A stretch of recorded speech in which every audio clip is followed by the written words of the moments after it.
At Arizona State University, we're bringing world-class education from our globally acclaimed faculty to you. Ranked #1 in innovation for 10 consecutive years and #2 among public universities for employability.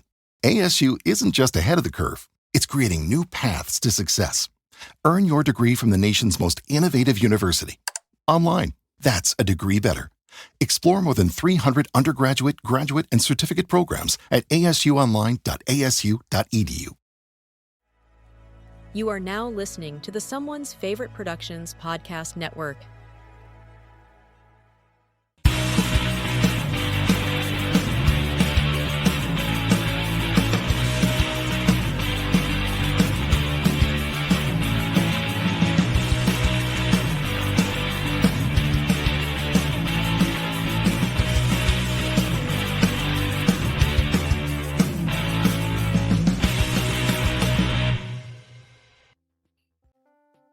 Hello, everybody. Welcome to another Thursday night here at Disconnected.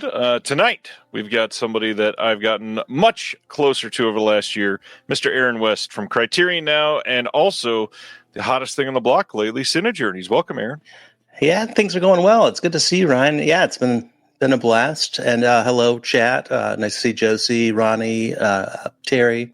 So, yeah, great to be back. We have a lot to talk about.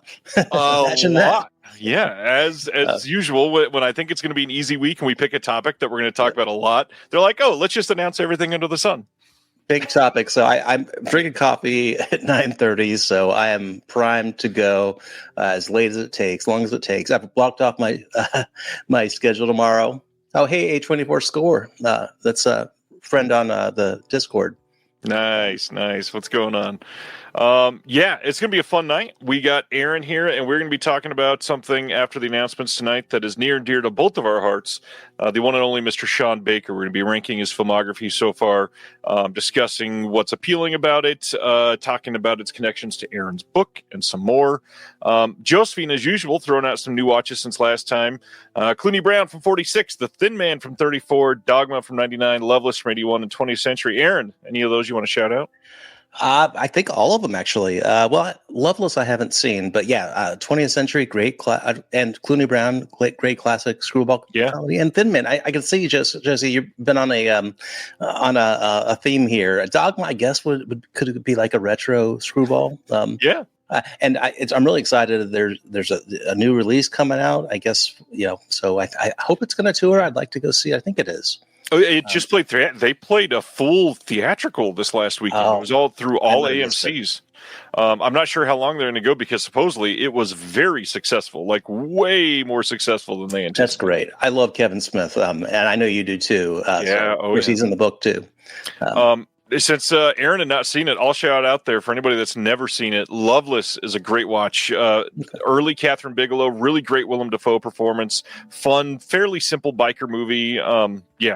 Everybody needs to watch it. Arrow, close name, put out a really great release of it. Thanks. Here. Yeah. Disconnected Pride shirts arrived. Nice. I hope you get it. That's great. Happy Pride. Yeah, Pride and Juneteenth. I mean, obviously it's June and 19th. So, I mean, if I could just my soapbox, if you could support a Black-owned business, if you didn't today, I think over the weekend is fine. I didn't get out much today. I mean, Chipotle is not well, I don't know. You don't know. The local franchisee might be. Yeah, maybe. You never know. Yeah. A lot of friends in the chat. Oh, that's very kind. Thank you. Yeah. And yes, I am the guest of honor, like Adam Goyen's, his not so popular film. Anthony wants to see your cat, so if we get an appearance tonight, he'll be happy. So I was out of town last weekend, and when you get a cat during COVID, they're going to be, hey Craig, they're going to be a little clingy, and so Levon is clingy to me, so he might show up. But the thing is, I'm like, okay, I'm going to come back in town, and he's going to be all nice, and he's a massive cat, so it's kind of cool when he's nice. He has been an asshole all week, like fuck that guy. Like the second I walked in, he got in my suitcase, was like, I'm I'm misbehaving. He has a look. So anyway, so yeah, Anthony, you might get Levon, but if you do, it might be like 10 seconds to save my limbs. But yeah, and I know Craig's a big cat lover as well. So yeah, everybody here, yeah, love it. Yeah. We got a lot to talk about. So for you, for those that weren't here last time we talked about Cinejourneys, why don't you talk about what's going on and the kind of giant piece of press you got this week? Yeah, well, we built a platform called Cinejourneys, and I think probably the last time I was on, it's been a minute, but it was probably early. And actually, you got one of the first interviews with us really early. Yep. So and really, I think we just couldn't shut up talking about it. We've said a lot of times we built what we want to exist, or we were building what we want to exist. So it's about a year ago that we launched the website, and then around October, November, we started having online classes, and yeah, we've just grown in membership. We just finished one by Imogen Sarah Smith, which will probably come up because it was about Fallon Pressburger, and they're like, yeah, stay tuned. And we have one on Intro to Film Theory now. We just launched Adrian Martin. Probably a lot of disc collectors know him from like lots of work, but a lot of commentaries. Yeah. He's doing one on Fritz Lang. So, and we have some others that we can't talk about yet. The press. So we were just like a sentence. So it was just nice, but it was a really good article that maybe you could share later, but it was a long read too. And so we were just glad to be part of this discussion. And basically it's like, hey, the world is kind of shitty at the moment. Maybe not, well, I don't know. I was going to say not for everybody. I don't know if anybody's really happy. It's equal. Maybe Tucker Carlson and Ted Cruz. But anyway, I will say Tucker Carlson has had a great week, and that hasn't happened in a long time. I actually quote Tucker Carlson in the Sean Baker chapter, but yeah, I might have to edit that now. I don't know. But what a weird. But the article was that people are turning to outlets, and so one of the outlets has been online learning, and that's something not that I would trade it all for like things to be nicer, people to be nicer to each other, respect, that sort of thing. But I'm glad also to provide an outlet. So for example, just using Imogen, she had such a great time doing this for 5 weeks, and really we're just seeing to ourselves and to our subscribers, it's just adding value to their lives. So that's a good one, Ronnie. I don't know. Let's see. We'll have him do a commentary. But yeah, thanks. Yeah, it was a big publication, New York Mag, The Cut, if you know it. So we did get a lot of. We didn't get like a big boost of subscribers, but people. I should say the people that matter. Not that anybody doesn't matter, but the people we're adding matter. Now you can say anywhere that you were featured in The Cut, and that's a big deal for a lot of small organizations. Yeah, no, it's a big deal for us to get noticed. It's that's all I have to say. And it's kind of a perfect time because I know that so many people, especially right now, look at that, are going through a rough period. And one thing that I think has come up repeatedly over the last couple months is the importance of what we used to basically call third spaces. People would have work and home and then some random third place where they would go meet people. And so many of us are turning to online communities. And kind of the perfect night to discuss this because Cinejourneys and everything surrounding the disconnected has kind of become that for a lot of people. I mean, you can find these online learning opportunities that you have offered and not only be able to, expand your film knowledge, but make like genuine friends that you can turn to and get to know and have discussions you can learn people's taste and grow with them. The other big thing is, my Patreon and the Discord that we have, and then the safe space that people know that this is to be able to turn to when times are tough and just have a discussion. So by all means, links for everything for both of these in the description below. Check them out. If you're into it, we'd love to have you at either one. I completely agree. And by the way, too, people, community of the disconnected, sorry, I've been gone. I've been writing a book. It takes a lot of time. And I'm sure we'll talk about that a little bit. I agree.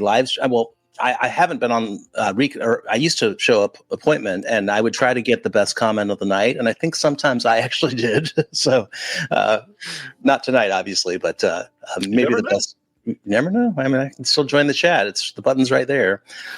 But no, this is great. As you know, I'm a patron of I think it's the highest tier. So support what you're doing. Yeah. I get the issues and stuff, so I don't know. Unless there's like a magical, tickle your butt tier. I don't know. That's the extra special tier that's not listed, but you got a DM for the price on that one. Yes. Hit me up. Lots to discuss tonight, but the first thing, with it being Juneteenth, want to shout out, Aaron said support a Black-owned business. Yeah. On top of that, expand your film palette if you have not this month. It is a really important time to make sure that films that are important in the idea of the LGBTQ plus community and representation, or Black filmmakers, or telling stories that are nowhere near yourselves, try it. I mean, there's a lot of stuff. I'm watching I don't know how, but I've missed a Spike Lee film for years, and I'm watching it for something that I'm doing here in a couple of weeks. I think I'm watching that one tomorrow, probably. It's going to be a great month. Everybody should watch that, or The Watermelon Woman, or countless other. That's a great one. Yeah. We just watched that recently in the Discord for one of our monthly watch-alongs, and man, I've been recommending that left and right. I was kind of sort of there. Like, I've seen that, and I Discord on my phone, so I respect David Lynch's advice. I do not watch movies on my phone. But the thing is, I've watched The Watermelon Woman, and even kind of like passively, it's still enjoyable. So that was fun. And if you're not on the watch alongs, those are a lot of fun. But again, I tend to, when I do show up, it's at the end. So yeah. Great film. Yeah, I talk about representation a lot during the book. Of course, A24 is huge for representation, not just Black, people of color, gender, I guess sexuality, Pride Month, and I have hopefully people will like the perspective I took, but I think that they're just really interested in telling stories of people that aren't like Jeff Bezos, basically. So. Watch the Jeff Bezos story come to A24, directed by Sean Baker. I don't think so, probably, but that's true. He's fucked a lot of people. Let's get into some of our usual segments. What have you been picking up recently? Because I know, even though you've been busy, you've still been buying some stuff. They're kind of topical, actually. So I have this one. So this is A Different Man. Speaking of A24. Movie. Have not unwrapped it. So I did include this in my representation chapter. And the way I approached it is I just have, of course, most of the, Barry Jenkins, Greta Gerwig, there's all sorts of, I saw the TV Glow. But I talk about representation, and then basically don't talk about it again, because I think they've just integrated that into their the fabric of their being. Yeah. But I did want to talk about a film that covers disability well. And so this one, so the chapter was waiting for this disc, because I'm going to mention this, because Adam Pearson is an amazing human being. And I hate to say brave, because I don't think that word should be used for somebody to just show their face. I think that's not his problem. But I think it's still, he does show his face to show awareness, and he inspires me. He inspires a lot of people. So, and the thing is, despite his health condition, he is a very charismatic, enjoyable person. Have you seen this? I have, and I love it. This movie's great. Good. It's kind of like the male Substance, is what I've heard. I think that's a good. In a way, yeah. Maybe slightly more comedy. Yeah. Oh, for sure. Yeah. Yeah. So, and of course, Under the Skin, he was Adam Pearson played a very memorable role that I'm sure everybody's seen it, but I won't spoil. Yeah.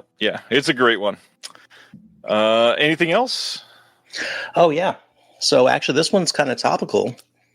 This is Dogma number 2. Here is the one that I was going to share tonight. Oh, sorry. No, I was putting up with yours. It's another Lars von Trier that came out in that same batch. I saw One Car Why. I don't know why. I just saw the 3 words. Answer in the dark. Yeah.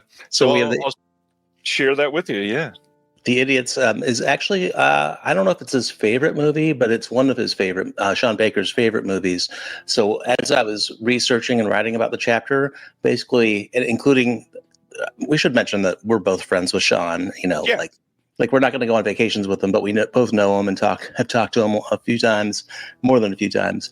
But every time I think I've talked to him, like he works this into the conversation, even if it has nothing to do with anything. Yeah. And this is an interesting one because speaking of disabled people, so it uses a word, the R word, which is actually a translation. So I kind of wonder how appropriate that translation is, but it's been erased. And I don't think it's used in a context that's offensive to me personally, but I would understand if some people are offended. I think it's a great dogma film, super indie, not for everybody. Come on, Dancer in the Dark is not for everybody either. But Lars von Trier in general is not for everybody. Let's be honest. Don't take your kids to ever. Now I kind of want to see a Lars von Trier family film. Yeah. Hey, my son, let's go to Nymphomaniac Part 2. We're going to talk about Mia Goth maybe tonight, so that's timely. We could, yeah. That's her breakthrough. Brendan wants to know if you could actually go on vacation with Sean, where would you go? Strip club. Everybody will already know him.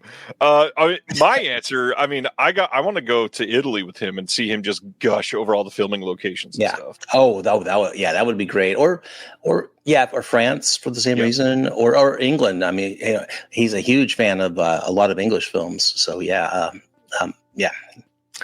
Great question. Good answer. All right, sir. What else you got? Answers. Just one more. The thing is, I buy so much that they're all in stacks. And when you're writing a book, you don't have time to watch shit. So I've been prioritizing. So this is from Arrow. I think it was kind of recent. I think it was last week. So this is Alex Proyas' Dark City.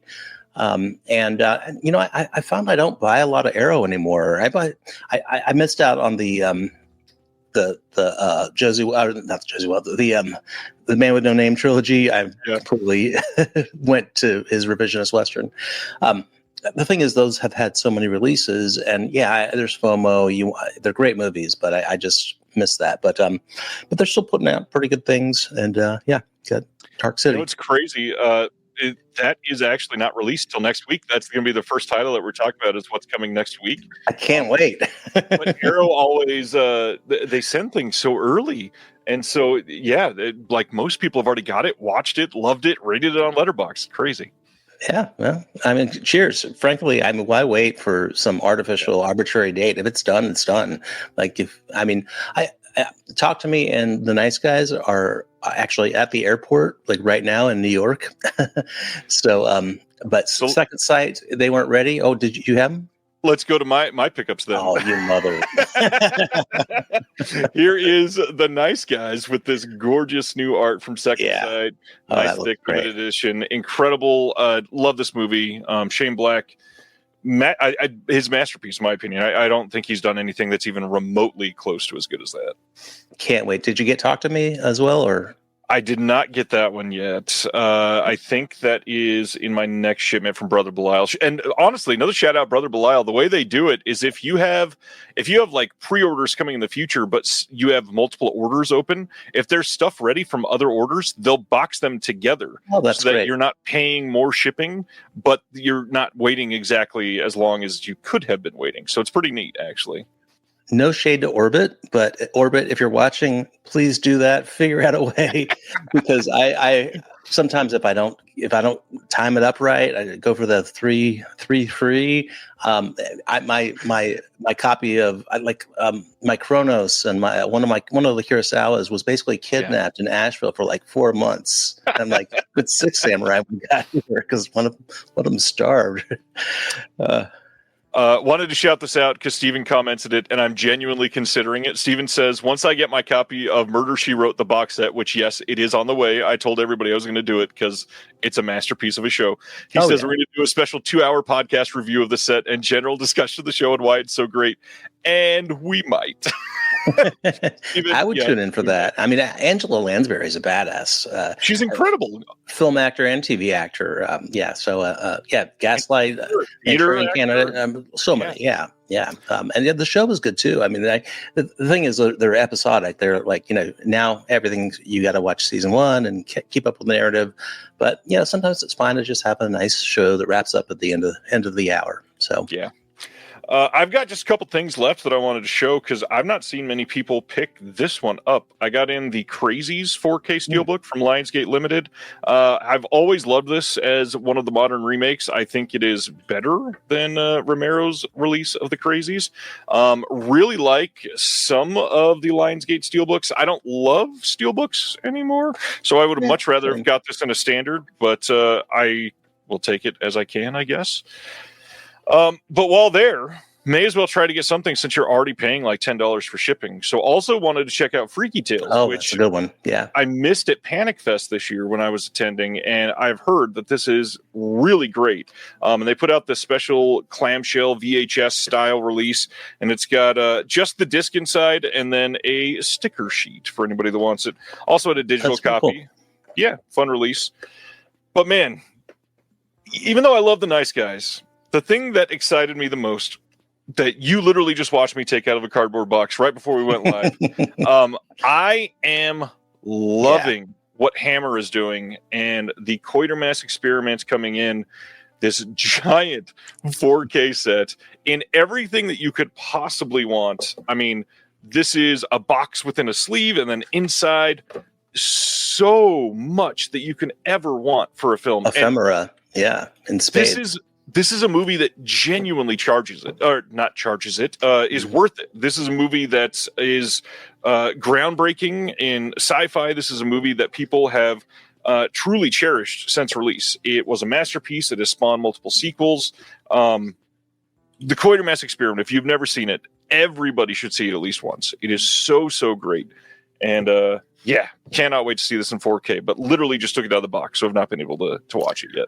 So this is going to become a theme in that being absorbed by a book and missing out on the disconnected community. I did see mentions of that, but I think I missed the boat. I'm sure it's sold out by now, right? I don't think it is, especially at like retailers. Yeah, I think there's lots of them. I'll check Orbit later, but yeah, no, that's one of I did see it and I was like, oh, must buy, but then of course back to Ty West or whomever it was that week. Totally get that. But on top of that, you've been watching stuff recently, and there was actually an A24 film that came out this week. So what have you been watching lately? Well, there was this week. Well, I guess this week is technically today, but 28 years later. I haven't seen it, but I'm going to try to go. I'm hearing great things, but last week was Materialists. So the Celine song, her follow-up to Past Lives, and I saw a comment. Somebody mentioned earlier that that they had seen. I think that the comment was something in the vein of, "I'm glad it wasn't like the trailer." And of course, I'm basically obligated to go see every A24 film as soon as possible. So that's my trip out of the house to get away from these online spaces that I love and touch grass, as they say. But the thing is, I love Past Lives. I think it's a great story. This is where representation is important. So Celine Song is a tremendous filmmaker, as we saw. I mean, right out of the gate, getting a Best Picture nom, huge. That's but crazy. I could see a lot of studios saying, hey, okay, there's Crazy Rich Asians, there's Everything Everywhere, make another Asian film. But right. And of course she has that lived experience, but she also was a matchmaker and she could cast an Asian, but she cast who is best for the role. So it was more of a Celine Song. Now it's not Past Lives. It's not nothing. You can never get Aaron to run. Hey, Sibner. But I read Celine's Song is running errands. The movie is kind of about running errands, meeting people, in a way. But the thing is, it's recognizably a Celine Song movie. Like you can tell. It has that voice, and I can't wait to read the script because it feels like a Celine Song script. It does not feel like a rom-com. That's what I thought. I thought it was going to be like a return to, Clueless or 10 Things I Hate About You or 30 First Dates. Might have the numbers wrong. I don't watch a lot of rom-coms, but no, I'm glad it wasn't. I thought it was a good character study. A lot of people loved it, but it sounds like you saw it as well.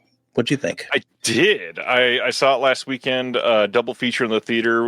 My wife and I, we saw The Life of Chuck first, and that movie, for anybody that's not seen it yet, I won't say much because it's an experience that pretty much everybody should take. If you're somebody that goes and sees stuff in the theater, you should go see The Life of Chuck. There's things that he visually pulls off in that movie that I don't know that I've ever seen even attempted in film, which was incredible. Like one of those movies that gives you goosebumps multiple times. Just great stuff. The Life of Chuck is excellent. Still not, in my opinion, my favorite Flanagan, but incredible. Absolutely incredible. But Materialist, following that up, yeah, a lot of people expected a rom-com, but in all reality, I just kind of expected really great writing, and it delivered on that. She knows how to write people. That's the thing. She is really great at developing characters, giving motivations through really great expressive dialogue in a way that you can relate to pretty much anybody and understand what they're going through. I thought it was really great. The hard part here is it's inevitable when it's somebody's second film to say, sure, but how does it layer up to the first film? And Past Lives is genuinely a masterpiece. It is a film. I agree. Most people would dream of that being their best movie, and to have that come out, you're going to have a lot of pressure. And again, Materialist is very good. If it would have came out before Past Lives, everybody would be like, "Oh my God, this person's going to the stratosphere. This is incredible." But for a lot of people, I think it's going to be, quote, disappointing. But I don't even know that that's really necessary to be in the conversation, because nobody's going to do a Past Lives every single time. Temper expectations. Yeah, you're not going to get a 10 out of 10. I mean, some directors have, and Celine Song, I think, has a very long career, and I'm looking forward to anything she comes out with, genre otherwise, and whether Asian, white, black, any character. Frankly, I think she's just a really good writer, and this was, I guess, two white people. I don't know. Is Pascal a person of color? I don't know, but it doesn't matter. Great character. Lots of kind of a snarky look at relationships. I think it would actually be yuppie even. Yeah, it would be a good double feature with. This was a good double feature. Wow, tip of the tongue. Another snarky relationship. It'll come to me probably in about an hour. So we'll be deep into number 5 on the list. Be like, oh yeah. He's great. The thing with Dakota Johnson and Chris Evans, I don't really think of them as great actors, and that's not. They're basically take big mainstream roles. I've been impressed with Johnson a couple times. I just rewatched Suspiria, which I think she was great. I think her kind of monotone, expressionless persona worked for that film, and I think it worked here too. Worked with Celine Song's dialogue. So kind of she almost is a little bit like a Greta Lee persona, as far as her delivery. So I think it worked. And it's not like laugh out loud. There are some fun. It's not like Friendship, for example. Tim Robinson. There are some funny parts, but they kind of sit with you. So there's a big thing about height, and there's a punchline, but it's more just like the way it's written, the way it's portrayed. So it's better. It's more of an in joke. I'm not going to spoil it, but we could make a lot of height. Well, Ryan is a lot taller than me, so so maybe something happened. No, if there's a way I could resolve that. So maybe that's in the movie, maybe not. I don't know. On that note, I've already talked about at least one other thing that I watched this week, so I won't go too much into this. A couple things that I wanted to really shout out, though. First of all, I had my best movie watching week that wasn't a part of a film festival in years. Genuinely watched 13 movies in the last week, which for somebody that is working every day on stuff, this never happens. So I'm soaking it up. I really wanted to throw out there the film I Like Movies. It's listed as 2022, but I think most people never had a chance to see it till 2024. So I could see it being on people's list last year a couple times. It's on Amazon Prime now, streaming for free if you've got Prime. It is essentially about a neurodivergent character that goes to work at a video store because he has a passion for movies, and that's his only in. And the store is like, yeah, you're a little quirky, but we'll deal with it. And how he is transitioning from high school into the upcoming college year. I adored this movie. There are so many things about this that I could relate to. It was insane on every single side of the story. I really hope people check this out because it is really wonderfully acted with not really a ton of names that you would recognize. There's a couple like character actors that you might have seen in the background of some stuff, but nobody there that's huge necessarily. And then the other big thing, I really, really want to highlight this, and this is a random movie to talk about, but Jason Bateman's Bad Words from 2013 is about fun. Jason Bateman going to a spelling bee and kicking ass for a bunch of like 5th and 6th graders. I never saw it because it looked really dumb, and something came up and I was like, I can watch this while I work on some stuff. And I found it just to have so much heart, some really great dialogue that I'm going to be remembering forever. Bateman directed it, and there is a lot in this movie that is just cinematic in a way that we don't get in a lot of comedies. I mean, he like pulls off some stuff with slow motion in like 3 or 4 scenes. He delivers some really great like sweeping shots that come out of nowhere. He lines things up in a way that it's not even just like proper framing. It's so wonderfully thought out for the first time that you could tell that when he saw this in his mind, he was like, this is exactly how it's got to be. And it came out in just this really great package. And I liked it so much more than I expected. It was really great. And then the last thing, I finally watched the 4K from Imprint of The Neverending Story. I understand that this thing is prohibitively expensive for pretty much everybody under the sun. But if you get a chance to just get one of these discs, and I hope somebody else releases it eventually, the 4K for this movie is mind-blowing. Wow. The Neverending Story is... It's always been a pretty movie, but there's so many things in this movie that are practical to a degree that needs to be delivered in a like really beautiful setup. And just the first, 3 minutes of this movie, I was already gobsmacked with how it looked. It was astonishing. My kids loved it, which I kind of did not expect considering the style of the movie and how attention spans have changed. I watched the German version that came out on 4K through this. I'd never seen it. I'd only ever seen the English version. And it is quite different. It's like 12 minutes of different scenes. But I had not seen the original in so long. It all just felt like it was brand new. So yeah, great delivery in this 4K disc. Imprint really puts a lot of love in some of their stuff.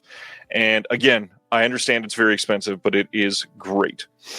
I have a feeling that'll come up a little later. Expensive and Imprint. Yeah, they put out great stuff. I did, I love the movie. I mean, I was a kid when I saw it, like a lot of people. So it kind of has that, I remember it with that childlike wonder. So I haven't bought that. Really, it's for shelf space. I just don't know where I'd put it. And, my house is not getting any bigger. And I have plenty of room, but still. The one thing, we'll get into Imprint, but I'm not sure when they sell out nowadays. It's they're limited releases. Yeah. Like The Keep, of course, has not sold out, and that who knows how many copies of that they've sold.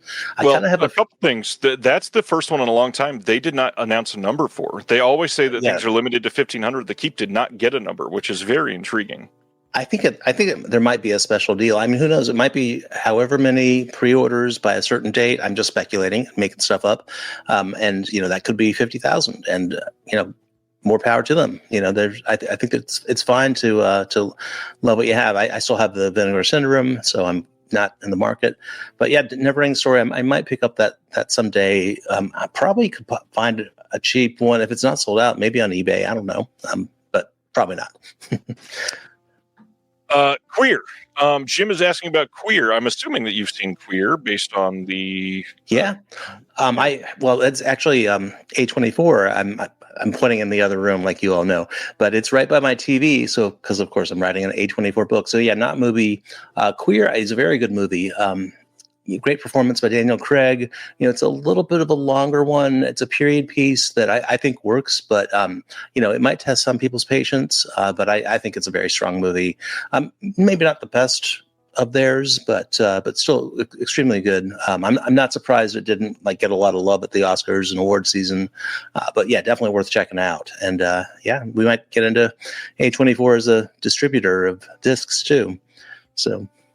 We absolutely will. More stuff that I watched. I'll be talking about finally posting some stuff on the Patreon feed of like roundups of stuff I've been watching and more takes on those. Also going to be dropping some of the things that I've been working on that have either been announced or that I haven't done a lot for that I have to be secretive about that people know about. Literally just had somebody text me because I'm trying to produce. This is so stupid, but somebody's trying to record a commentary that I helped produce tonight, and they're having some problems. So hopefully they can get that figured out while we're doing this. Well, if you want, I'll just handle it. You take care, Biz. All right. Have a good night. Thanks, everybody. And But what's funny is like we both keep secrets pretty well, and sometimes it's like, oh, I already know this. Oh, I know this too. So it's like a club. But sorry, we are very good at playing dumb. Yeah. But yeah, looking forward to that. I love the production. That's the thing. I looked at my Letterboxd and I watched 363 movies this year, and it's June. That's a record for me, probably a lifetime record. So you mentioned Drop. I watched Drop last night. Not a fan. Didn't. I think the conceit was like, do people use AirDrop that much? Like, I've used it like 9 times just this week. And maybe that's my age. I'm just too old for AirDrop. But I thought it was a bit of a conceit to design a whole movie about airdropping. A lot of Tobe Hooper. I rewatched Salem's Lot, which I think is really, especially the miniseries, is really slept on. Really, I can't believe that aired on TV. It's so scary. And Hooper was great. Well, of course, obviously one of the greatest, maybe the greatest horror film of all time with Texas Chainsaw. But been watched a lot of his. I watched almost everything of Mia Goth's because I'm interested in looking at her as a scream queen and just kind of looking at her entire body of work outside of the X trilogy. So wow, 444. Okay, well, that's I can't wait to read your book. Wow, yeah. So yeah. Usually I'd probably be like at 100 or so by now. And what's crazy is I have to assign myself so much watching that I'm missing out on a lot of stuff. But there's some stuff I watch as palate cleansers.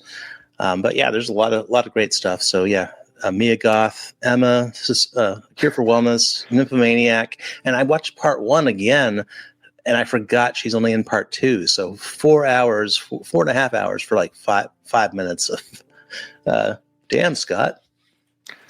Yeah, that's a lot. 570 for Scott is crazy. Yeah. God, I'm jealous. That's awesome. Please follow me on Letterboxd. I gotta find out what the hell you're watching. And are it like short films or if this is features, then maybe it's time for a trip to Chipotle. Yeah, I don't even think not shaming. I don't even think I have 100 on my Letterboxd because there's a lot of stuff I had to not share that I was watching. But even like 15 of mine are shorts from this year. Nice. I mean, somebody has suggested I not share the A24 films because if you want to see where I'm at with my book, you can see it on my Letterboxd. It's all there. But yeah, it's so tons of rewatches. My stats are really a lot of fun though. So for the first time ever, that's great. Yeah. Well, anything else we want to chat about before we get into our announcements, then, sir? As we're 40 minutes into this. Yeah, we got a lot to go, and we have this big guy director thing. So yeah. Yeah, let's get into it then. First up, right after our show last week, How to Train Your Dragon, this brand new live-action remake that just dropped. They're doing this 4K Steelbook. You can pre-order this now. I think there's going to be another variant, at least one, around the world. I wouldn't be surprised if there was another one. I have not seen the live-action remake, but I actually really enjoyed the animated version, and supposedly it's essentially the exact same movie, and it's the same director, so I'm sure it's pretty great. Yeah. I've heard good things. This is not one I know it's going to be better in theaters, but live action remakes just generally I don't mind. Like The Lion King, I'm glad I waited for that. Barry Jenkins, sorry Barry, I love you, but that was an L. But still worth watching. I'll watch this when it comes to this is a great palate cleanser kind of movie. Yeah. Watch with the kids, I'm sure for you. Looking forward to it. All right. Not buying the Steelbook though, but that's fine. After this, Shout announced that they were putting out Larry Cohen Mystery and Misdirection. This is a Shout Factory site exclusive, limited to 2,500 units. You can pick this up already. It's got the poster that comes with it, and then the films. They've got the private files of J. Edgar Hoover. They've got special effects, and they've got Wicked Stepmother. On J. Edgar Hoover, this has a brand new feature called The Most Feared Man, scoring the private files of J. Edgar Hoover, an interview with Daniel Schweiger. Literally nothing on special effects, which kind of stinks. And then on Wicked Stepmother, this was a new 2K scan, just like Private Files was, but this also has Which is Which, editing Wicked Stepmother, an interview with editor David Kern. This is pretty cool for people that are into Larry Cohen stuff. I know there's a lot of people that definitely wanted more. I don't know. It's Shout. You got to kind of temper expectations with this stuff. Yeah, well, there is actually audio with special effects, so it's not a silent. There is actually a sound there. I don't really have much for this. I don't think I've seen any of the three, but I do know Larry Cohen by reputation. I think I've probably seen a few of his films. I see comments about Marrowbone. I don't love it, so I thought it's okay. I'm guessing that's because of Mia Goth, but Survivalist is surprisingly good, or The Survivalist. I thought that was good, kind of like a Reichardt movie. But anyway, Marrowbone was a great cast. I didn't love it either. Same, yeah. All right, here we go. We got to get into Imprint, and they announced a hell of a month. No matter how you shake it, these are kind of crazy to come out of Imprint all at once, but we're definitely have some thoughts here. So the first one, all of these are all Blu-ray discs. None of these are 4K. They're all coming on August 27th out of Australia, and there is a lot here to get into. So first is the Hitchcock 9. This covers the films from 1925 to 1929.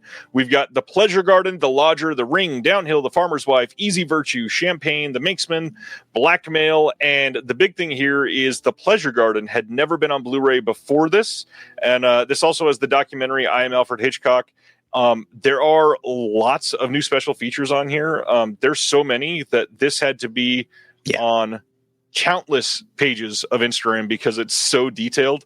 A lot to cover. I don't even know if we can go over it all, but how do you feel about the Hitchcock 9 here? We can't, but I'm relieved to let me know that you shared this about your Instagram, because I snuck a peek and I was like, what the hell? Imprint released like 40 things. Like, am I ever going to sleep tonight? I mean, of course, Hitchcock, this is a phenomenal set. We can't get into the supplements, but there's tons of them. Lots of great commentaries, lots of people I love and admire on this set. And the films, I think his silent works, his early work does not quite measure up to like his late British career, early and late Hollywood. Well, not late, but but there's some really good stuff here. Yeah, the better films I think are available elsewhere. But the thing is, you got to beware because a lot of these are like public domain and bad copies are around. A couple of them are on Criterion. I think maybe Kino has a couple. Yep. But if you're even close to a Hitchcock fan, this is a must own, and I'm sure it'll sell out. It probably hasn't already, but I think it probably will. I don't like to induce FOMO. I know you don't, but I don't think this is sticking around long. It's expensive. That's the thing is you're going to pay a premium for these discs. I'm personally not going to buy it because I own maybe 4 or 5 of them. I'm not sure. I love his early stuff too, but I still, it's not at peak. So the other big thing, are you going to get this? I don't know. Maybe eventually. It's a lot of money, and that's I don't want to ever dissuade people. If they love it, go after it. I think the really special thing here is that pretty much everything is getting brand new special features, and on Hitchcock, that's sort of hard to come by because a lot of people are like, it's Hitchcock. Everything has been said that has needed to be said. But honestly, it's just not true. Like, takes on many of these films have changed over the last literally 100 years. There are, contexts that we can build now that we know more than we did 25 years ago. And now that we're getting a film for the first time in HD, like, there's a lot of reasons to get this. it's a lot of money to import stuff from imprint, and I will never take away from that. The fact that, it is just like I talked about, never ending story. This box set is prohibitively expensive for most people, which I totally get, but it's also like one of the most important directors of all time. So it feels like a must own. And I don't want to be that guy that reads the chat, but Wonderman had a great point that, we our whole journey concept is looking through a body of work, and yes, not everybody's going to be a past lives. Even Hitchcock did not have a past lives out of the gate, or a Vertigo, but you can see the genesis. Yeah, it's not. The early work is not as great. I think right when you hit like The Lady Vanishes, that's I think what really when that peak period started to come in. But they're all pretty much worth watching. I don't think I thought, oh fuck, I had to watch that Hitchcock movie. I can say fuck, right? Yeah, of course. That's not even the first time you have tonight. You're good. Oh yeah, that's just what. No, I'm not going to buy it. Like if I hear it's a low stock, I don't know, maybe I'll pull the trigger. But yeah, it's a lot of money. Sam wants to know if we think these will get 4Ks, and let's be honest, this is the hard thing to answer about somebody like Hitchcock, because somebody could just say, you know what, fuck it, we've got $1 million laying around, let's put it on Hitchcock. But also, probably not. Most of these likely will never get a UHD, but the reality is, like I could see the Lodger getting one because it's one of the the Lodger Blackmail maybe down. I mean, probably not. But the thing is, at first I thought, okay, well, there's probably with some old films, there's probably not a lot of appreciable differences with 4K to blue, but honestly, there are. There's just a lot more dimension in the image.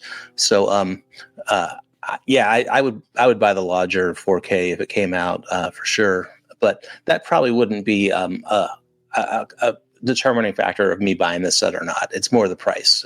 Frankly, I think it's priced like a 4K set, and I think that's actually my issue with it. So maybe it won't sell as fast as I'm expecting. Maybe. I don't know. It's tough to really call out, but we'll see. Great release though. I understand the excitement. Next up is Alfred Hitchcock, The Early Years, Volume 1, which means that they're planning at least a Volume 2. So this covers 1931 to 1935, and this one we've got The Skin Game, Rich and Strange, Number 17, The Man Who Knew Too Much, The 39 Steps. This is a 5-disc hard box, and again, we've got new special features. We've got lots of archival features, lots to talk about. It's Hitchcock. Again, like it's going to be a little expensive, but it's also something that it's Hitchcock. And imprint, and Australia specifically, has never gotten these really like great box sets for Hitchcock. And so these are finally getting the love that they could. Nice. But even like the 39 Steps, it's got a new audio commentary with Kim Newman and Barry Forshaw. That is going to be incredible. It's going to be a great commentary. I guarantee it. How do you feel about these 5? Anything special you want to call out? Well, yeah, they're great films. Again, I'm leading up to the peak period, so yeah, they're getting better. So the earlier years, but not the earliest. So the mid early. I guess the films are better. He's maturing as a filmmaker. This early British work is probably my preference. I like his mid-tier, mid-era Hollywood stuff too, a whole lot. But you can't really go wrong with a Hitchcock set of any era, any size. I have the 39 Steps, The Man Who Knew Too Much. I think those are the only 2 I have so currently, which is interesting. I wonder, would they put out standalone releases? I don't think they've done that much before, breaking stuff out. But I could see, if there's a BFI restoration, I could see them coming out. Hitchcock, they're all going to come out again and again, probably. Scott is asking, how much is the tariffs adding to orders like this? Haven't ordered anything overseas since it went into place. I believe we're down to less than 10% at the moment. Yeah, and I've noticed that some of the Diabolic, Orbit are refunding or stopped charging tariffs. So hopefully, I think that's silly. I don't see why we should pay more to buy shit from other countries that isn't out here. Okay, yeah, that's good to know. Ryan's got a great point here. He says, not to say it's not a big chunk of money, but if you get the Hitchcock bundle, which is all 4 of these announcements, it's $323 shipped with no taxes, which honestly, for what they're putting out and things that have never been on HD before, it's not a terrible ask, especially because it's free shipping. That's pretty decent. How are the other 2 releases, though? Let's get into it. The next one is The 39 Steps and the Lady Vanishes, and these are worldwide Blu-ray debuts. But wait, they've been on Blu-ray before. No. This is 1978 and 1979. Yeah. These are remakes of Hitchcock classics, and they are, according to a lot of people, not great. Aaron, how do you feel about these? I haven't seen them, but there are a lot. That was a thing in the 70s. A lot of people here probably know that there were a lot of remakes of, especially noir films. And you could argue that these are like pre-noir, a little bit. I mean, Hitchcock, of course, was a figure in noir. Like Murder My Sweet, Long Goodbye. That's a good remake, one of the rare ones. But some aren't. I don't have the whole list, but there's a whole lot. My hopes would not be high. I love 70s film, but not, I've seen better. They're not going to surpass the original. I wouldn't buy this on its own. So this would actually probably cancel out the value of the bundle because sure, you save a little money, but you're really putting the savings towards this that you wouldn't buy anyway. Yeah. However, another thing that I'll praise Imprint for, 2 more titles that have never been released anywhere on HD on physical media, and that is a big, big deal. And if anybody loves 70s remake of noir, and there are some decent ones, there are very few, like 10 out of 10, but there's good performances in this, I'm sure. I think pretty good directors. I forget who worked on this, but yeah. Oh, and interesting point with Hammer's last film. I didn't know that. So yeah, I mean, those are such good films that I wouldn't hesitate to watch them again. I probably wouldn't buy them, but if they're like streaming somewhere, but yeah, Murder My Wallet, that's a great one.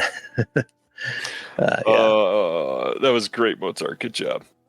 He gets comment of the night so far. So far, yeah.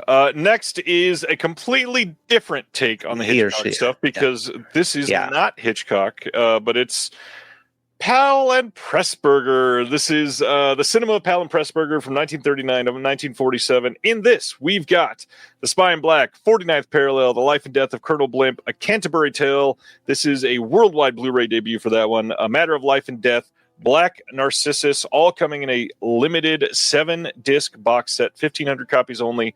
Again, brand new special features all over this box. Too much to cover. Brand new commentaries, brand new interviews, brand new featurettes. Daniel Kramer all over this stuff. Kevin Lyons all over this stuff.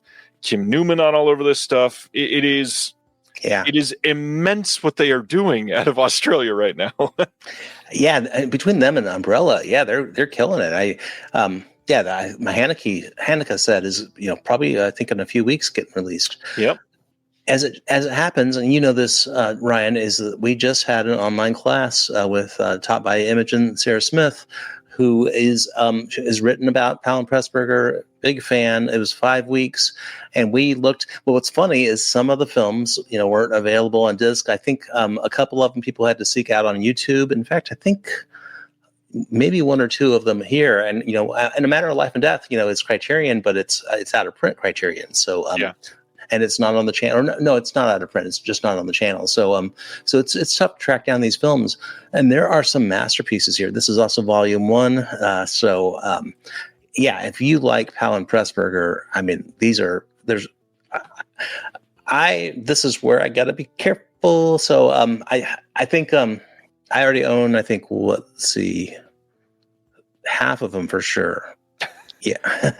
I just see 4 I own currently. So yeah, I love Daniel, everybody, Kim, of course. So I'd love the supplements. Would love to go for another spin.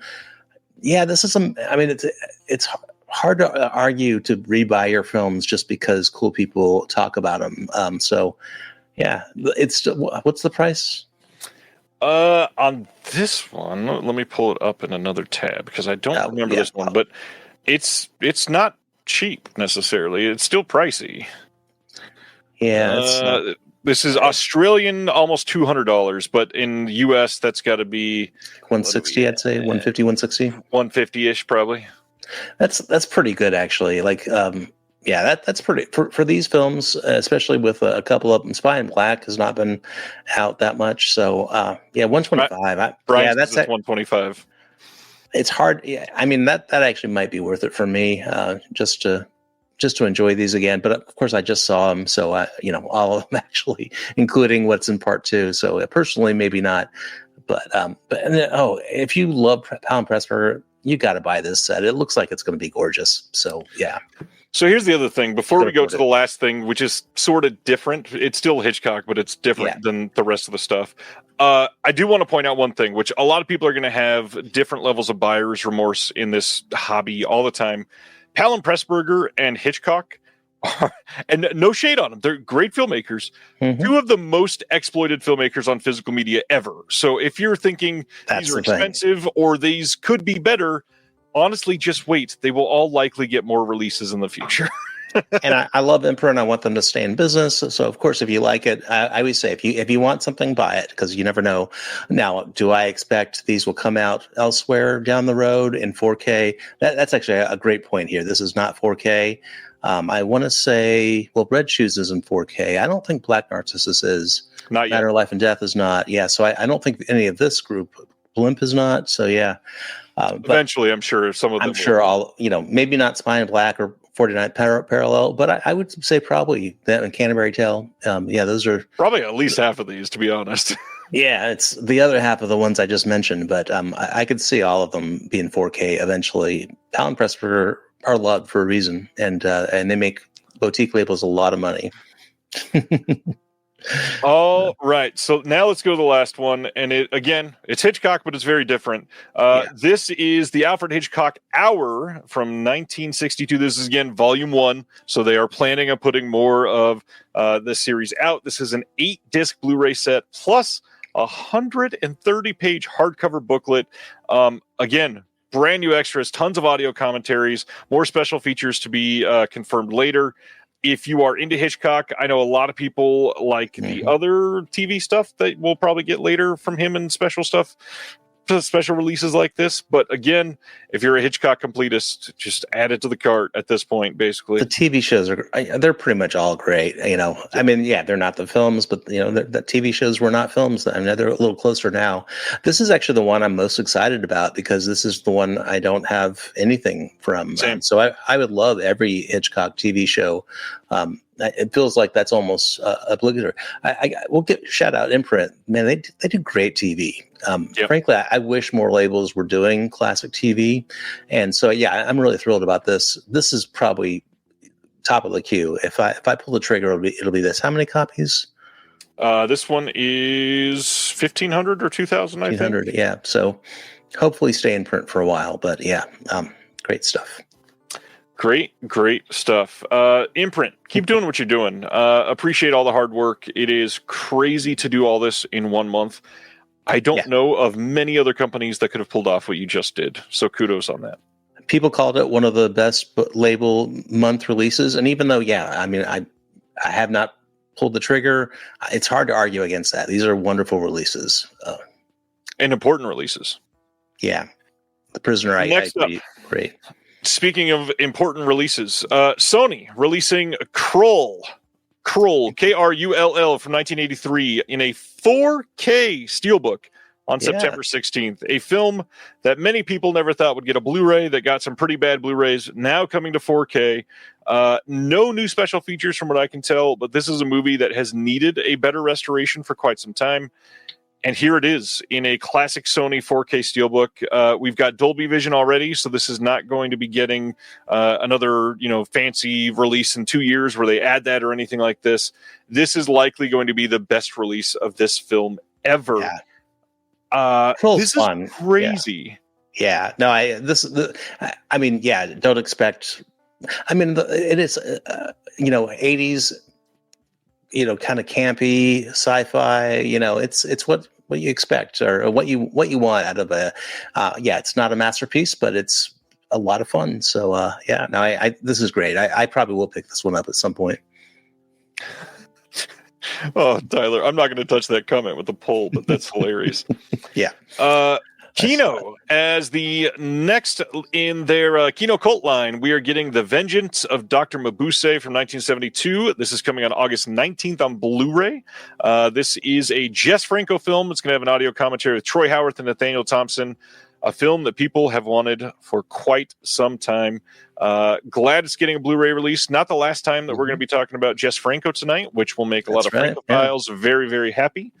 I've not seen this one, and I hear it's one of the better Francos if you're not a Francophile.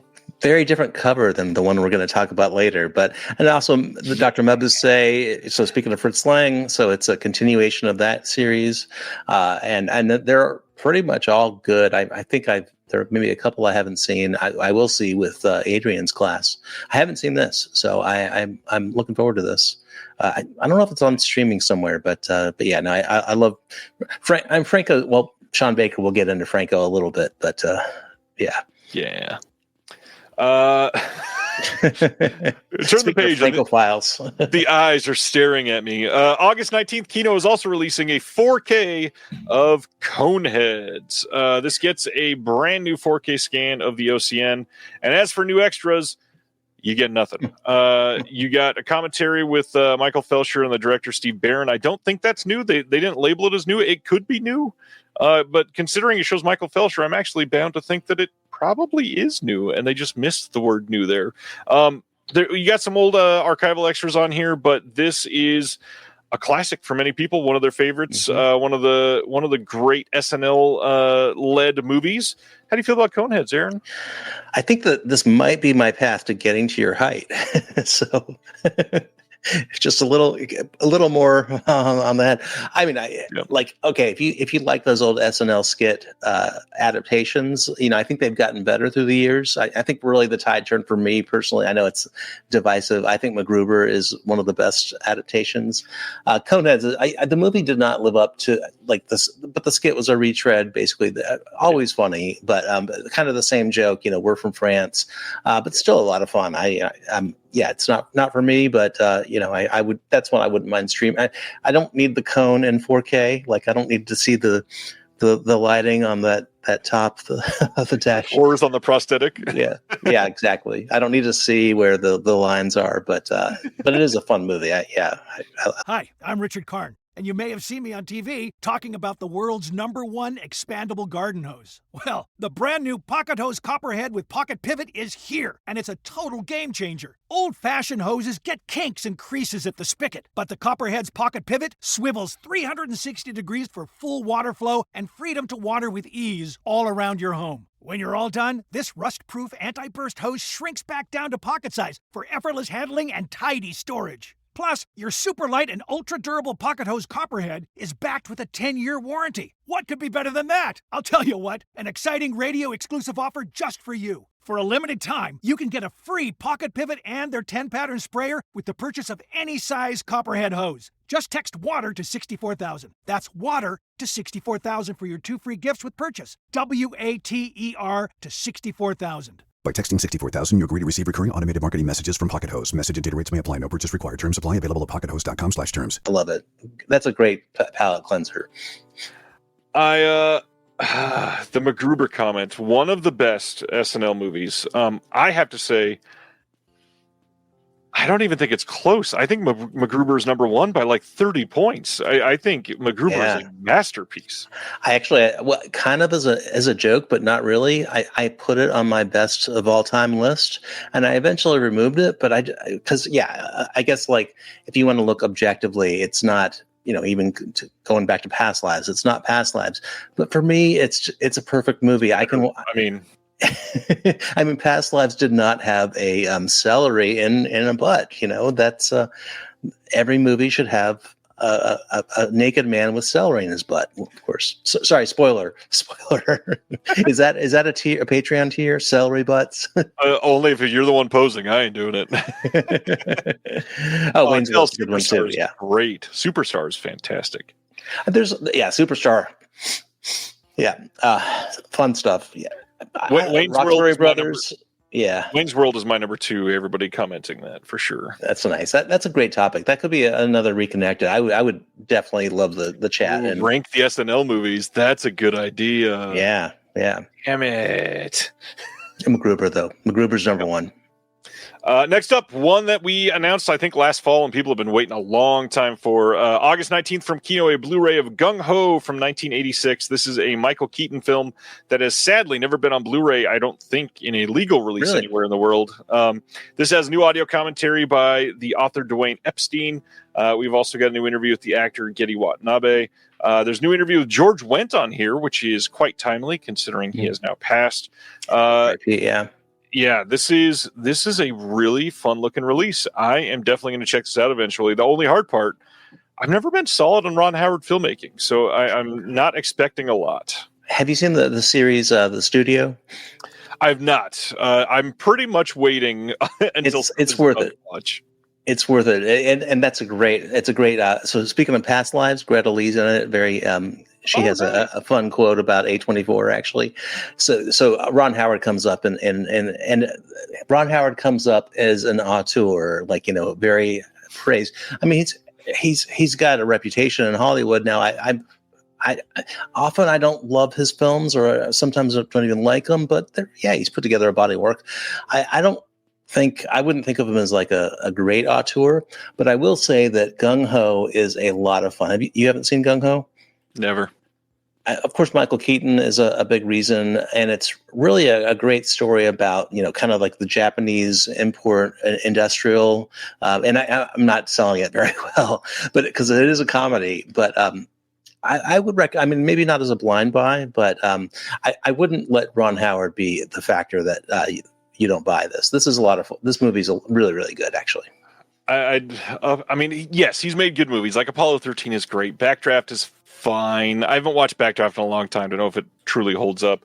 But I mean, I don't know. Like, I would put this up top tier. Like if we're doing it on the Howard tier, this is almost S tier. And that's like, so I'm like Past Lives this would be like B compared to Past Lives. So I don't know why.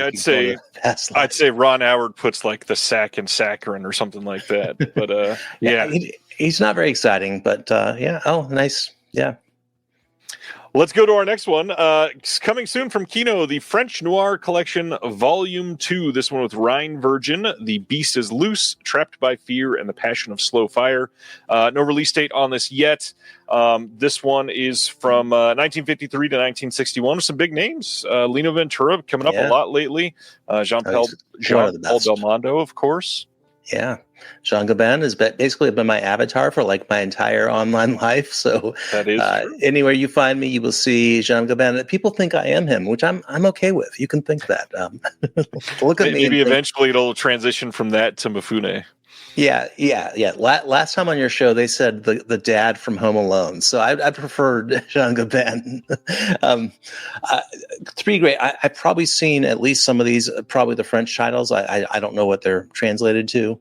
I do love me some French noir, and I do love those three actors. I love the idea that they're just putting the set out, because some of the best noir, personally, I think, is French noir. Of course, Melville, I think, is the gold standard there, and a lot of these actors worked with Melville. Well, really Ventura, but Belmondo was in like a gazillion movies.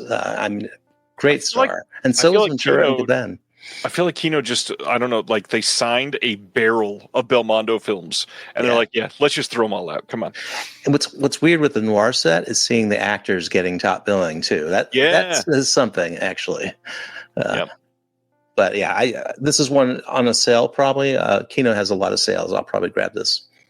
And part one, collection one. So, and actually on that note, it should be pretty much time for a Kino sale here soon. I would imagine either late this month or sometime in the first couple weeks of next month. We probably should be hearing something. Speaking of that, we're going to get to Criterion soon, but Criterion is going to be having their big sale soon. Everybody get ready for that. Probably launching near the end of this month or early July. Yeah, great. We'll talk about, these will be after the sale. But yeah, so in fact, I was joking with Ryan. I don't know how Ryan does it without peeing. So Ryan, if you could give me like a couple minutes notice before we get to Criterion, I do not have the bladder still. It might be a height thing. Maybe just I was not made with the massive bladder that Ryan has. Look at that. John just confirmed. Frank at Kino said next sale is the last Thursday of June. I don't know how I got that. Yeah, no. With the Criterion sale, we might be a little broke. I need to stock back up on my Criterions. But yeah, let's go to that next one. Not to name drop, but literally as we're talking about that, Sean just emailed you and I together again. All right, next, Kino putting out a title that, man, I've not seen a lot of people so divisive in quite some time. Kino sometime soon is releasing 4 Rooms on 4 frickin' K. This is the 1995 4K Rooms anthology that's got Robert Rodriguez and Quentin Tarantino as the big draw, but lots of names in this: Tim Roth, Bruce Willis, Antonio Banderas, Jennifer Beals, Madonna, Marissa Tomei, Lily Taylor. There's a lot here. A lot of people just despise this movie. I don't get that. I think the thing is, it's an anthology movie, so there's 4 parts, there's 4 different directors. Of course, not everyone's going to be the same caliber. Yeah, there are 2. I forget the names. 2 that I love in this set, and 2 that I don't remember that well, so I probably don't love them. I will say that one of them has Tarantino as an actor, and he's, as you'd expect, that is the Tarantino directed one. I think it's the last one. Tons of dialogue, like even too much, if there is such a thing as too much Tarantino. Classic but Tarantino. He's so fun in that. For 2 of the skits, I'm picking this one up for sure. And yeah, I did see Sean. Sean's a great guy. We'll get to Sean, but yeah, he's probably going to see this later and be like, "Fuck." How was the Florida Project last on Aaron's list? Next, Brother something's got to be last. Exactly. Brother Right, Belial. you talk about this one. I'll be right back. Brother Belial hosting a Visual Vengeance sale going on now from June 16th to the 22nd. Lots of stuff that is limited edition and priced very, very well. Again, Brother Belial, free shipping over $100. So check them out if you've never shopped there. They'll pack it wonderfully. You'll love it. It is featured right when you go to their homepage, right at the very top. So if you're missing any of their stuff in your individual Vengeance, go check it out. I've got to wait for Aaron, of course, for Criterions, but let's get into some of these comments on 4 Rooms. Brian says 2 of them are great, 1 sucks, and 1 is fine. Steven, does he let his character say a lot of slurs? I don't remember him doing that in that one. Sib says Rodriguez's one is awesome. Yeah, that's the best one, I think. Terry says didn't catch 4 Rooms back in the day, but I think I'll take the time to give it a look. I have it. Funny enough. It's behind me from Visual Vengeance, right there in that pile. I'm pointing at it. Still need to open up the Blu-ray because I'd watched it right before I picked it up. But what's funny? So okay, TMI probably. I was peeing. That's what I did. And I had my headphones on. And when I heard Criterions, I almost stood up. So thank you for talking about the comments to save my day of house cleaning tomorrow. So anyway, I'm all good. I should be good for a while. I can't promise. I think Tarantino did. There are some comments. So yeah, that of course, a lot of early Tarantino films haven't quote aged well. The Rodriguez is my favorite. I want to say it's called like The Misbehaviors or something. Yep. It's really, really good. All right, Criterions, buddy. Ready to talk about Toshiro Mifune? September 9th, 4K coming of High and Low by an up-and-coming director named Kurosawa. This is one that people have been talking about over the last few months because this just got another release over in the UK from BFI. However, theirs was, quote, only Blu-ray and not 4K. from what I'm hearing, it's not like BFI knew this was coming and they chose to only go 4K. It's Kurosawa. They would have gone 4K if they could. From what I'm hearing, Criterion had access to elements that BFI did not. Now, this one, we've got all of the extras that we've always had on High and Low from Criterion, because this is, of course, not their first release of this. Right. But it's High and Low. It's Kurosawa. It's going to sell like gangbusters for them. Why don't you tell us about this one, Aaron? I know you got a lot to say. It's about shoes, right? Like the shoe industry. It's a shoe movie. Kind of like Gun-Ho and low profits. Ron Howard's version of Shoes. This is a masterpiece, and I'm very encouraged by the Spike Lee remake. And yeah, I know they timed this with that remake, and that's because a lot of people, I think because of Spike Lee, will hopefully discover this for the first time.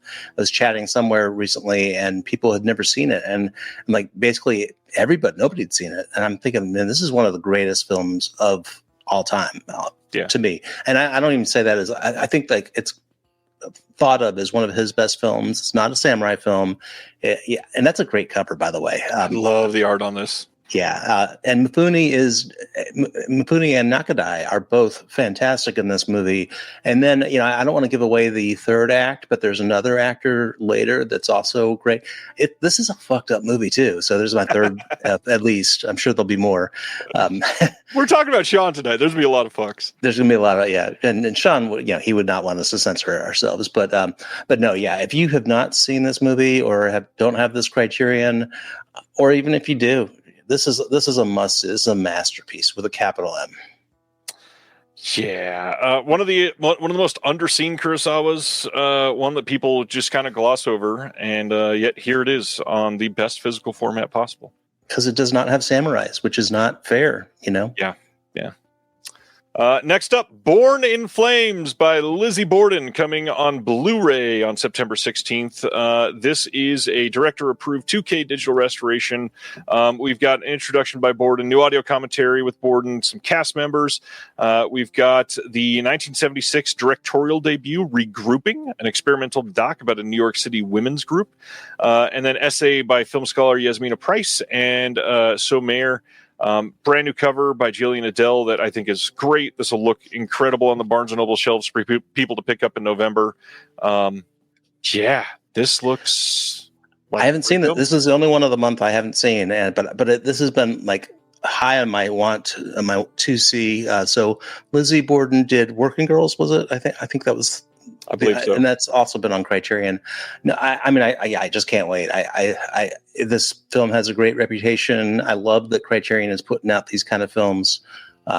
This is a for right in the player kind of. Zach. Lizzie Borden. She had a very multifaceted career. Axe murderer, filmmaker. Definitely different genres for sure. Very different genres. So oh my God, dude. Let's go into our next one, which just like High and Low is timed magnificently because we've got a sequel coming out to this one. September 16th, 4K and Blu-ray releases coming of This Is Spinal Tap to celebrate its 41st anniversary in the States. This one is a brand new 4K digital restoration, supervised and approved by Rob Reiner. You've got Dolby Vision HDR and HDR11 on this with 2 Blu-rays with the film and special features. 3 audio commentaries. They ported over the one with them in character, which I think is the saving grace here. So glad they did that. Yes. New conversation between Rob Reiner and Patton Oswalt. All of the deleted scenes, outtakes, all that stuff we've always had. They've got Spinal Tap, the final tour from 1981, some trailers, promotional stuff. Essay by Alex Papademos. This is Spinal Tap, and this is amazing. Yeah, and of course, the joke. This one goes to 11. You got that's the joke that doesn't get old. I think it's just it's kind of like cowbell. It's just perfect. The commentary. So the in character commentary is hilarious. I get these mixed up. I think the in character commentary was on the DVD. I want to say the out of character was on the Laserdisc. I could have those reversed. I don't think so, but I could. I think that's correct. And then all of the Blu-ray releases dropped it, I believe. Right, exactly. And I haven't seen the out of character one because it's been out of print for a long, long time. I don't have this DVD, so I think this is one of the greatest comedies ever made. I mean, I think a case could be made that this is, if you talk about the mockumentary genre, I mean, this is the gold standard. This is really what began that, and now we're getting like Spaceballs. Well, that's not a mockumentary, but yeah, a comedy film. Yeah, and the sequel. Frankly, they don't need the sequel to sell this. This is just one of the greatest films of all time. Yep. Comedy films, 3 commentaries. Frankly, I don't care if they're old. New stuff. They don't often do new stuff with upgrades. So no. I mean, this is again. Anybody that doesn't want this, well, I'm not going to finish that sentence, but I think this is going to be a huge seller. This might be, like best of the year candidate. So. Yeah, this is going to be absolutely solid. I am stoked for this. Love this movie. Always have. Want to remind people, if you've never seen this as Spinal Tap, this is literally a part of, in my opinion, one of the greatest director runs of all time. Rob Reiner had like it's like an 8 to 10 year period. I never remember the number there, but literally some of the best movies ever made. And then that was that. Yeah. Sorry, Sean tickled me. Not literally. That would be creepy. Welcome, Sean. That'll be in the next. I'm cast on the next movie. No, I'm just so happy, and I'm happy this is getting a sequel too. I think in the world, in a time when there's too many sequels, there's not enough originals like Sinners. I'm very, very happy to get run. And by the way, this is also the start of Christopher Guest. We did a deep dive into Guest's whole, and that was a great run. Really, I think up through Best in Show for your consideration. Kind of, mascots, not so much maybe, but no, yeah. This is who doesn't love this? It's so good. If I am putting wish lists out there, just for anybody that's, the owner of Criterion watching right now, I would love all of the Guest mockumentaries in 4K in a box set from Criterion. Come on. Yeah. And by the way, to Kubrick lover, because it's one louder, this one goes to 11. Yeah. We knew this one was coming, but we finally got release details for Flow coming to 4K, Blu-ray, and DVD from Criterion on September 23rd. Let's see if Levon's around. You got it. This is, Oscar-winning film from just last year that a lot of people have loved. It's an animated film about a cat, and this one is going to have a director-approved 4K digital transfer with 7.1 surround.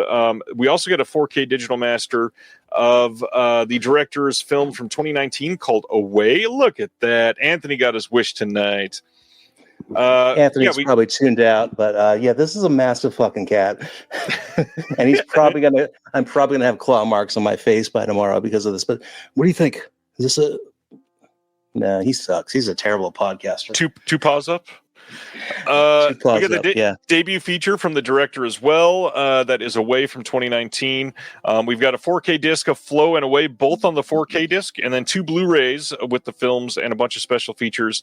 New audio commentary with the director, full feature-length animatic, new interviews with the director and the co-producer, making of documentary called Dream Cat that was produced for Latvian television. Look at that. Anthony is here, and he says hi. Hey, Anthony. Levon was a little messy, so I'm still listening. Flow's great, though. We've got some short films from 2012 and 2014 by the director with brand new commentaries. An unused shot reel with new commentary by the director. An essay. Again, all that stuff to say, this is an absolutely loaded disc. And what's crazy is people were wondering, should I buy the Curzon or should I wait for the Criterion? Because we knew this was coming. And now what hurts is if you love this movie, they both have special features that the other one doesn't have. And so for those that truly adored this movie, you may want to pick up both. I'm not saying you should, not saying you gotta, but for Criterion, this is a surprisingly stacked release. They have been, Aaron and I have both been critical of Criterion of last year for being kind of skimpy on things. And for this, and this is Spinal Tap, they went there on a re-release. This is a huge month. So you said for those, do you not like the Flow? I did not love Flow. I thought it was decent. I just can't get into the animation style. I'm not a big fan. Yeah. It felt like a video game cutscene. Yeah, no, I see that. So this actually, this is one of my wife's favorite films. It's actually she put this on her Letterboxd top 4. So wow. it's lovely when those I loved it too. I mean, it's not the best maybe quality, but the thing is, I do love the director. I love his passion. I'm glad that this was rewarded at the Oscars. They don't always get it right, in my opinion, or we don't often agree. But yeah, no, we might even get the Curzon too for that very, very reason. I think there's another film on here. I don't know if it's a short film. No, well, you got features. You got a feature length that's on the 4K disc as well, and shorts. So there's a lot here. I have shorts on right now too, but anyway. Me too. No, I'm really excited about this. I think this is going to be a fun release, and it's stacked too. We probably don't have time to get into everything, but look at that cat. So amazing, good timing. Yeah. And speaking of the Oscars from last year, Flo beat Amelia Perez. Remember? So for best animated feature, for something I forget what it was. Probably. Yeah. So September 23rd, we are also getting a Blu-ray of The Beat That My Heart Skipped from 2005, the Jacques Audiard film. This one is going to have a new interview with Audiard. We got some interviews with the co-screenwriter and composer, press conference from 2005, deleted scenes with commentary, and then an essay by Jonathan Romney. I don't think I've ever seen a Jacques Audiard film, but I know that I think you said you love both of these, right? Yeah. So, so in case you're not aware, he made this film last year. Some people don't like it. A few. So I remember when Amelia Perez screened, and I was really looking forward to it because I think Audiard is a fantastic filmmaker. I think he's one of the best modern French filmmakers. Now, I watched Amelia Perez, like a lot of you. I hated Amelia Perez with a passion. I think I gave it 1 star. I mean, that's a different story. I'm just glad the Criterion did put that out because, frankly, the backlash. You could put out Spinal Tap, Flow. The backlash might have ended them, so they might have been canceled for putting out Amelia Perez. This is a really good movie. So the next one is a great movie. This is really good, though. I would recommend if you like French thrillers, that sort of thing. This is really good. We saw it again with my wife at a film festival, and really enjoyed it. Good film. Worthy of Criterion. Stephen. Oh, that's pretty funny. I do want to point out, Paul is saying this a couple times.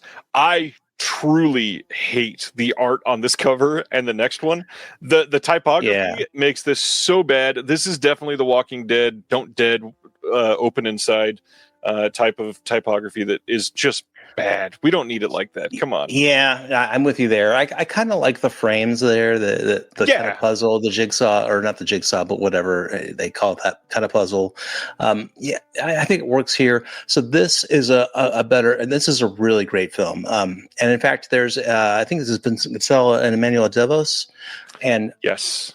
And this is if you haven't seen Emmanuel Devos from this period, there's another movie by Desplechin called Kings and Queen, which I think is a masterpiece. And I don't even know if it's out on Blu-ray or not, but I think that's Devos's better performance. She kind of fell off a cliff after this. Maybe I shouldn't say that. She was in a couple. I think she was in A Christmas Tale, also Desplechin.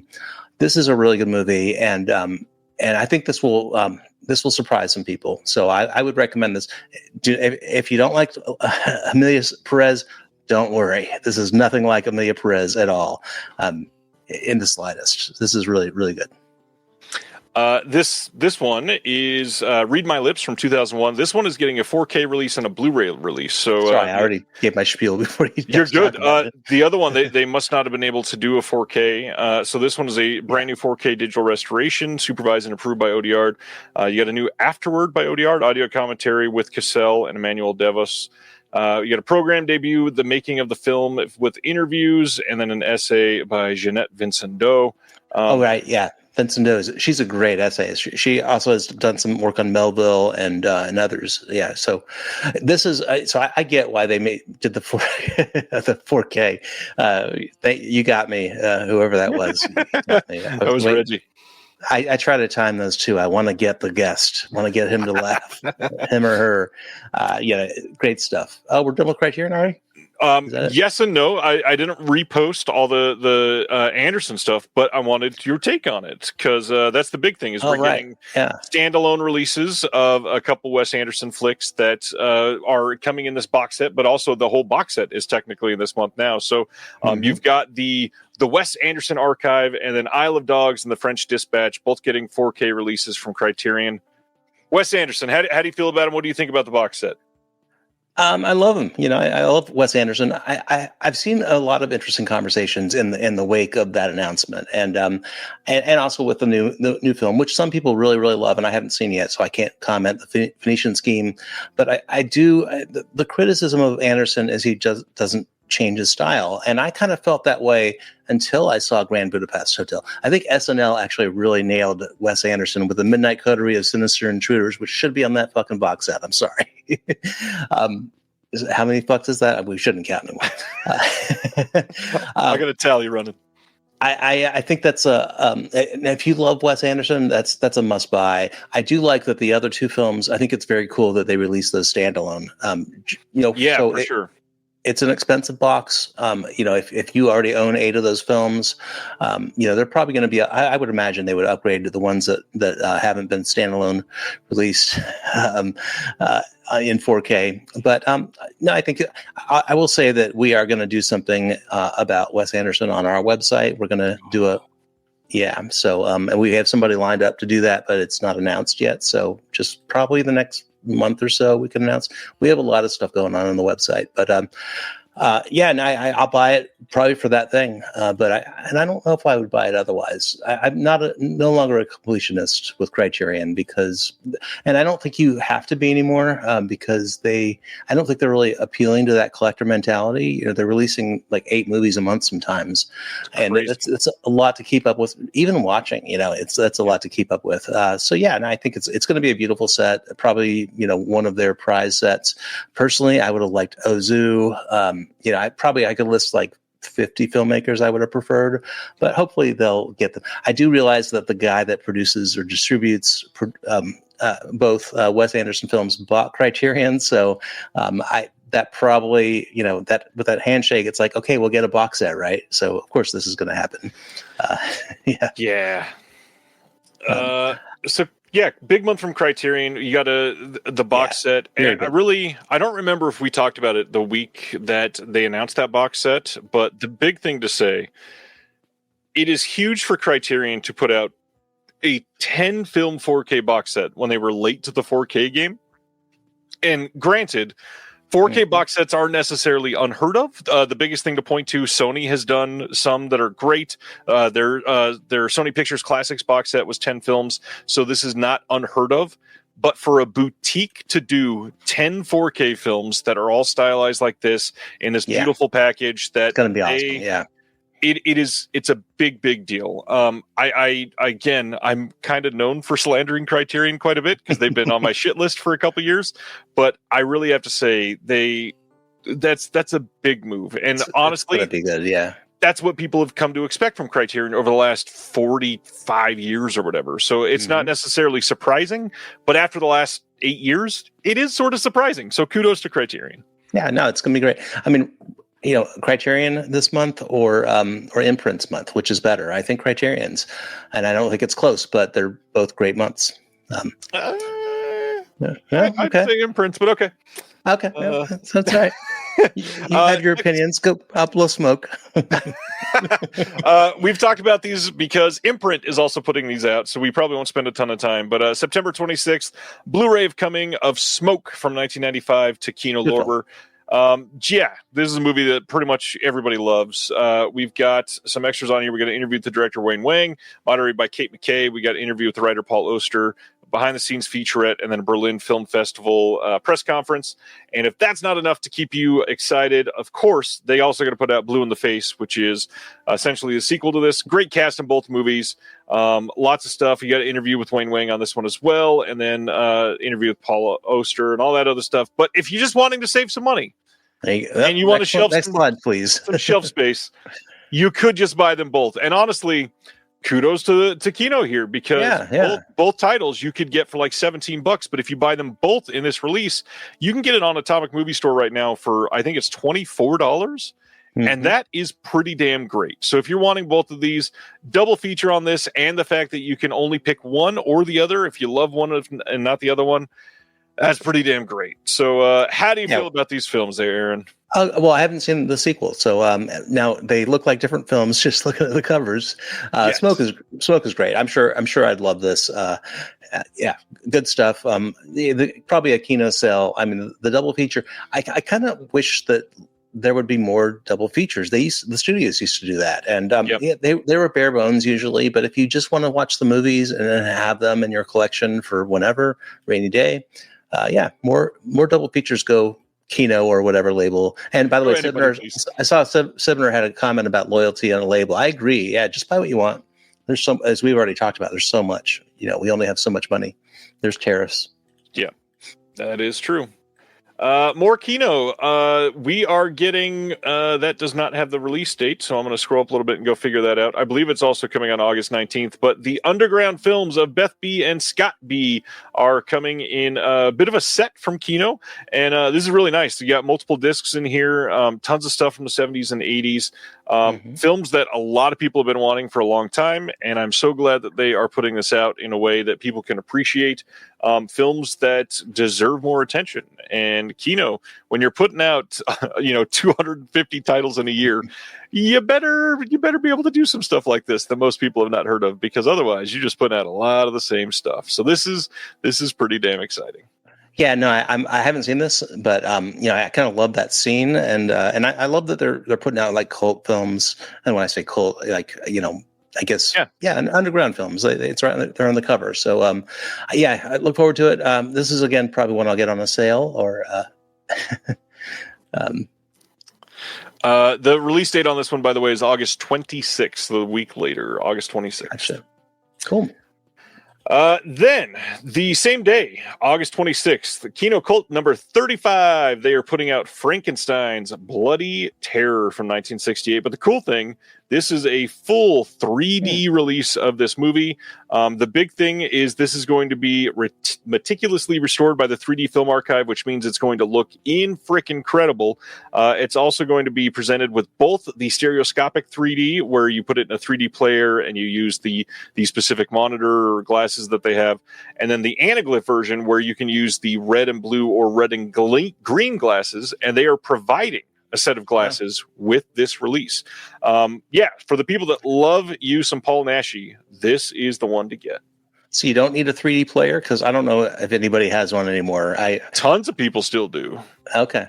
The Flickr Alley releases were the 3D rarities. That's why I did that. They're great. I have Levon here. Thanks, Levon. He did a number on me. I should have pissed myself. That would have been easier. This looks fun. I mean, Chillerama. And I think it's a good idea to keep 3D movies because they're a big part of film history, especially Absolutely. Mainstream. And I think 3D has been out of style. Just I think it just was oversaturated theatrically and otherwise. Yeah, I always thought it was weird that 3D players kind of just vanished, or the discs vanished. So, but yeah, that's a lot of fun. Bloody Terror. Frankenstein's Bloody Terror. Frankenstein is a bloody terrorist. Especially when you're Paul Naschy. That's right. Third Window Films over in the UK on August 25th, they're releasing Takashi Ishii's Four Tales of Nami from 1992 to 1994. Collection of 4 films presented in a limited edition digipack with a booklet by Jasper Sharp, who does some great work. Thanks, Jasper. We got Alone in the Night, Angel Guts, Red Flash, A Night in Nude, and Original Sin. You've got some archival extras and some new extras, including an audio commentary by Miss Sam Deegan, another audio commentary by Jasper Sharp, one by Frankie Balboa, and then a bunch of archival interviews coming on this stuff. Third Window, I praise them often, but enough people still do not give them the attention they deserve. Some great Japanese films that they've released over the years, all ran by one individual, pretty much doing every single aspect of what this label puts out, which is still crazy to me. And on top of that, he is like going to film festivals and promoting these to get as much eyes on them as he possibly can. Adam is a saint. Check out Third Window Films. Have you seen any of these, Aaron? I haven't seen this, no, but again, I don't always buy discs for the people that are working on them, but a lot of the names you mentioned are people I just really dig. So, yeah, this is the thing. You're not going to get this probably streaming, especially not the extras. No. So, this looks like a great release. Okay, Jess Franco. Let's talk about the cover art on this one, first of all. August 26th, Blu-ray in the U.S. from the next Delirium Magazine home video line. This is Doriana Gray from 1976. Now, this is a film that's got a Blu-ray release over in Germany before. It is one that a lot of people in the U.S. imported, because this is one of like the really, really revered Jess Franco films, so people have wanted this. There's not a ton coming on this disc, unfortunately. There's got a commentary by Troy Howarth that I think is new. There's cool. some old interviews on here. But the art on this, a lot of people yelled AI the moment it went up. And I get it, because if you look at that hand, holy shit. Yeah? Huh. From what I can tell, I believe this is just a blown-up version of the original poster, and it just never had great detail. And it probably should not have been used as the cover art. I need to check that out, but this is going to make a lot of people happy. I really hope this does well, and we can do more. I have it on good authority that some of the other parts are anatomically correct. That's all I'll say. Hopefully the hand's correct in the movie, at least. Yeah, hopefully real hands. Yeah, that does look. I mean, I've accidentally accused a cover or assumed a cover. That's really a great illustration is AI, especially if it's an old poster from the original movie. That hand does look like, I don't know, makes me wonder, but the rest looks okay, But more Franco is good Franco. There's so many people that are super into this, and there's really only a couple other titles that I am very excited to see people get from Franco. So hopefully either Delirium or somebody that's going to put a little more love into them soon will be coming out with some Franco. I know of at least one that's coming from another label that I'm very excited for people to see. But yeah, this is cool. This is cool. I'm glad it's getting around. Yeah, and we're talking about Sean, huge Franco fan. I think he's actually made Franco popular again, which is a great thing. And this is probably not for me. Like, I'm not going to buy it, but. Elbows 220. Yeah, it is. I mean, I could see how an artist might do that, but yeah, I don't know. I haven't seen this, but yeah, more Franco will come up at some point, I think. All right, next up on our list, Casper from 1995. Good Lord, segue. 30th anniversary. Does this one have AI boobs? I don't think so. I'll ask Miss Ricci next time I see her. But coming on August 12th, we get a 4K Steelbook and standard release coming from Universal of Casper. No new extras. However, they do have the 7 original Casper the Friendly Ghost theatrical shorts, which are great. You got deleted scenes. We got a commentary with the director. Aaron, how do you feel about Casper? I mean, Casper's one of the movies I saw as a kid, and I thought I was too cool for Casper. So I don't know if that's changed. I haven't tried, but I don't know. Is it good? Casper is great, and the biggest thing, it's got amazing effects in this movie. I do like Ricci from this period. I think she's always been a pretty good actress, but had a really good run, throughout the 90s and early aughts. But I haven't seen myself in the market for Casper. This might be one I look for like a groove sale or something. There's 4 for $11 or something. Not 4 for $11, but 4 for $44 or whatever they do. 4 for $11 would be amazing. That would be I'd buy a lot that way. Please do that, groove. Next up, Straight Outta Compton getting a 4K Steelbook re-release. This is the 10-year anniversary of Straight Outta Compton. Wow. Nothing new here, just the same disc in another Steelbook. Did you see this one when it came out? Yeah, I thought this was great. This is one like I didn't feel had any business being great because, frankly, a rap biopic. I love black film, and I love NWA. But yeah, you just wouldn't expect it to be as good as it was, and it was great. Yeah, so again, not a steelbook is not the factor for me to buy this. Just it being 4K. Again, the 4 for $11 groove sale, I will probably grab Straight Outta Compton. Yeah, I love this movie. Really great biopic. Fantastic acting in this movie. Yeah, yeah. Surprisingly great acting. Another one for the groove sale here. Conjuring. I don't know. You like The Conjuring? No, go ahead. I think The Conjuring is a modern masterpiece.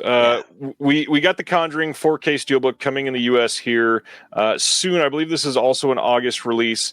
I believe this one is not dated yet. Yeah, there's a placeholder date on Amazon, so we'll figure out the exact date eventually. But the weird thing is, I put a little note in here, and I don't think many people read it, but I said it looks like this is a placeholder art because we get a placeholder date. It's literally just a black steelbook on the outside, and I highly doubt they are going to be just doing the title on the front. Well, it's scary, it's dark, actually, with A24, I'm writing a lot about horror. Early horror, late horror, lots of horror filmmakers, and a lot of them drew inspiration from modern film too. They're kind of it's a movement. They're inspiring each other, and a lot of them shout out The Conjuring and the sequels. I don't know if I'd go as far as modern masterpiece, but I think it's a great film. I have a little trouble with like the real life stories because I think they stretch the truth. I think the actual real people stretch the truth, and I think they stretch it further. I mean, obviously, it's not a documentary, but they're a lot of fun. Yeah, no, I don't think it's going to be a black box either. When the real art comes up, I do like that inside the cover art. I mean, I can't really see it, but it kind of has the feel of the film, I think. Yeah, it's maybe that'll be the outside art. It's a great movie. I love The Conjuring. Yeah, and again, they're capitalizing. They got another one coming out, so of course they were going to do something special. Of course, yeah, and of course they have another one coming out, and another one, and the next one is The Last Time with Patrick and Vera Farmiga. So, yeah, okay, huh. Next on the 4K studio catalog train, we've got Meet the Parents from 2000. To 25 years on this, Jesus Christ. Coming to 4K on August 12th. No new extras on this, but a comedy that a lot of people grew up with. How do you feel about Meet the Parents, Fokker? Fokker. That's our first Fokker of the night. I think, again, great comedy. I'd say actually modern classic comedy. Silly, but that's Stiller's deal. And very quotable, the nipples thing, that scene right there on the cover. I mean, I think the art is, I don't know if that's an illustration, but Mother Fokker. English, do you speak it, Fokker? The photoshopped heads on these bodies. Okay, I don't know. That might be AI or, maybe Photoshop. Does anybody Photoshop covers anymore? I don't know. Yeah, fun movie. Great. Another modern classic comedy, Happy Gilmore, coming to 4K from Kino on August 19th. This one, we got a new commentary by Brian Connolly and the Billy Gilmore podcast host, Wilson Smith. The Blu-ray disc will also have a bunch of archival features like outtakes, deleted scenes, and all that. How do you feel about Happy Gilmore? Oh, it's, again, a classic. I think Sandler had that really great comedy 3-film run, and this was right, I think, in the middle. Yeah, it's especially, there's not a lot of great golf movies, which is weird because golf is a pretty narratively interesting sport. But no, of course, and again, lots of quotable comedies tonight. The Price is Wrong, bitch. This is a great one. So there are a lot of great 4Ks this week, and this is Kino. So again, probably a sale someday. Should point out, because we've talked about this before, but this is a 4K release coming from a 6K scan. Wow. This is going to look incredible, probably. I don't know. I'm just waiting for the 50K and then just inject it to my brain. But no. August 11th. Great. Over in the UK, we are getting Icon Film Distribution putting out Inside from 2024, starring Guy Pearce, a film I had not heard about, but the trailer for this looks pretty decent. I guess, okay, so it's not like Bo Burnham's Inside, very different. And I do like Bagger Vance. I think that was overhated, I'll say. This looks good. This is mine. I'm not going to blind buy it, but might watch it if it's on streaming somewhere.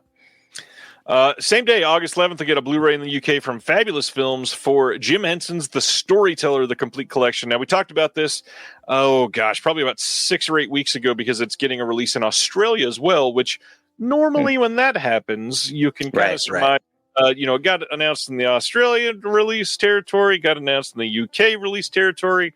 It's probably going to get announced in the US release territory. And based on the fact that it's a Henson project, Shout will probably be announcing this in the next 3 or 4 months.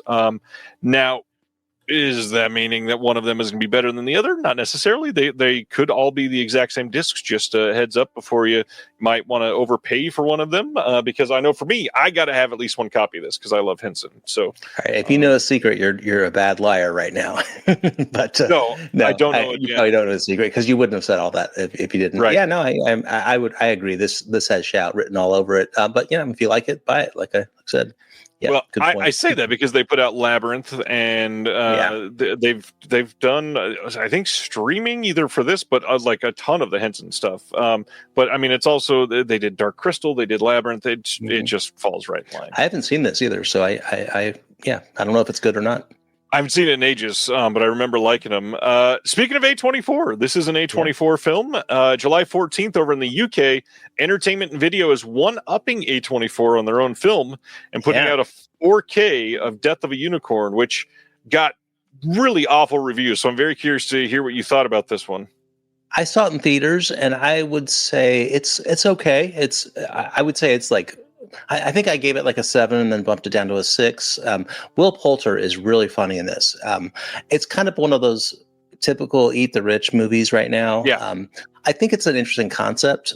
I think it's okay execution. I think this is Richard E. Grant's great too. He's always great. I think this is something that people could watch. But what I think is interesting though is that as you put it, A24 has already announced the Blu-ray, and the way it works is you get the digital copy. So I've never tried to cancel an A24, but they didn't put, they put Warfare in 4K, which makes sense, of course. I don't know if I would have bought this in 4K, so I probably won't. I mean, I've obviously pre-ordered this, and I will enjoy the rewatch. I don't think it's as hated as Opus is really bad. Like if Opus came out on Blu-ray, I probably wouldn't want. I don't want to even think about that movie again. It was bad. Blu-ray in Canada, just not from A24 yet. Yeah. I don't think it'll get one from A24. I mean, I don't know anything, but yeah, no, I think this is a fine movie. I wouldn't. Yeah, not worth the 4K for me. But so before we go on to the next thing, because I think this is the last A24 related announcement tonight. I am curious because I know that you don't have like an in sitting and giving you all the answers at A24 necessarily, because we've talked about this before, but do you have any insights what some of these films that are like pretty loved that don't get any physical release in the US? Like the big one right now for people to put out is Problemista. Didn't get any sort of release here. So really in the last like 3-4 months, they've really been leveling up their physical media. In fact, I would say that they're a physical media boutique label right now of their own films. So, I don't know. I don't have an in, and they probably wouldn't tell me if I did. I mean, I have talked to A24, and, I have some. I can't really, discuss those discussions, right. But I know that the A24 legal team is aware of my book. That's all I care about. So they're taking notes tonight. They're taking notes. Yeah. So love the A24 legal team. Rock on, y'all. Probably. Well, the thing is, they have the streaming deal with Max. So Problemista, I believe, is on Max still, and some of the other 2024 films. Problemista was a really good film, but I think that it didn't really find its audience. And that's one thing with A24 that I think the criticism is fair, is that they kind of give up on films too early. Sometimes they don't market films well. Sing Sing is brought up frequently, which is a great film, I think. I don't know. They're putting more new films out. I think they always, or for the most part, produce the films. I can't remember if they produced Problemista. I'd have to check my notes. I do have my book open. Problemista got a release in Australia, which makes it even weirder. Parthenope. First off, Parthenope was U.S. distribution. It's an Italian film. They don't do a lot of foreign films, so I think that was. I think they were trying to dip their toes in the water. I don't think they knew how. It was kind of a lukewarm reception. So I'm not surprised. It just started streaming on Max if you want to watch it, and it's okay. But you can tell that Sorrentino fell in love with his lead actress. I actually have an in with somebody that knows Sorrentino, so that's all I can say. But No, he liked him some Parthenope. But I agree, Ronnie. Problemista is. I would buy that in a second too. That's a great film. The other one, I've had a lot of, like, I've seen a ramp up in people like DMing me and asking me if I know if something's coming is, oh God, and I just blanked on the title. Is it The Back Room? The one with Brandy? I don't remember what the title was. Oh, The Front Room. Front Room. Okay. Back Rooms is the other one that's coming. That's the YouTube one, yeah. The YouTube, yeah. So I don't know what to. I mean, they're going in a direction. Julio Torres is hilarious. I love him. My favorite shapes. Like, I would not have watched My Favorite Shapes if not for this book. So that alone was almost worth it. He's got a great future. He did the Papyrus SNL sketch. He's responsible for that. So the Avatar font. Great stuff. The Front Room is it's not a good movie. So that's also on Max. I think it's going to stay there. I would say, I think it's Thursday or Tuesday. It's one day of the week movie with Julia Louis-Dreyfus. I would like to see that. Yeah. Tuesday, yeah, thanks. I would like to see that come out. The Front Room was just a disappointment, like critically and box office. So I don't know.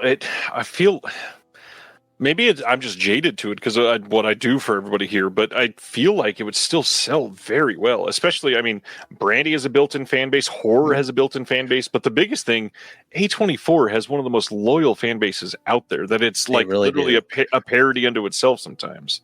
But they also realize, and I'm very much tapped into the fan base, like extremely. But they very much do accept that not every A24 is a good movie, and right. In fact, that one was pretty hated on. So I don't know that there's a lot of love. In fact, I think, no offense to anybody involved with the production, Brandy, yes, she has a fan base, but so does The Weeknd, and Hurry Up Tomorrow is from I've heard that's got amazing reviews. I don't think it's much better, the reviews, than The Front Room. The Front Room was it's quite worse, actually. Big disappointment. But I thought it was the thing is, Catherine Hunter, she's in it, and she's always great, and she's great in this film. But I don't think the film really measures up. So but you can watch it on Max. We spent a lot of time on this that I did not expect. I'm sorry. Sorry, I'm writing a book, so what can I say? There is a delay on the Umbrella release of Daybreakers, and this is sort of, speaking of parodies unto itself, this release has been delayed from Umbrella like 3 times now. So now it is now coming out August 6th, hopefully, fingers crossed. What's going on, Tony? Welcome. Hey, Tony. Good to see you. I am stoked on this, but for those that have not seen it yet, if you go over to the Lionsgate Limited site right now, they are promoting an upcoming 4K Steelbook release of Daybreakers. So this will be released on 4K in the States as well, and that's being teased right next to a 4K Steelbook of Jacob's Ladder, which I love that movie. Haven't seen this. Oh, yeah, Jacob's Ladder. I love that movie. I love this movie, too. Ethan Hawke is great in this. Yeah, I'll have to check it out. Speaking of movies I hate, July 8th, 4K Steelbook coming of In a Violent Nature from last year. Aaron, how do you feel about Jason Walks? I actually purposely haven't watched this. I'll have to watch this because, it's a modern, I guess you'd say elevated, kind of slow burn. I don't know if I'd say art. I know a lot of people hate this, but some people really, really love it. So I haven't seen it. This won't be the reason for me to watch it. I think it's streaming in a couple places currently, and like we've talked about, steelbooks are not a big deal to me. But people will buy it. I know there are fans. Too many. Going to the next one, July 29th, Disney putting out a 4K Steelbook, surprisingly, a standard 4K, a Walmart exclusive Blu-ray pop-up release, and that is this one. I still have standard a leaf on Blu-ray. Here. My face. DVD release, all of Thunderbolts with an asterisk, aka the new Avengers, the newest MCU film. This is going to have deleted scenes, 2 of them. Talk about putting the crew together around the world and back again, discovering the eclectic locations. Get a director's audio commentary, gag reel, all about the 3 different side characters. Did you go and see Thunderbolts, Aaron? I did, and long story, but I walked out in the middle, but not because it was a bad movie. It was because it was a bad theater, and I had bad seats, and I had Regal Unlimited, and I was like, you know what? I've seen enough. It'll be on Disney Plus.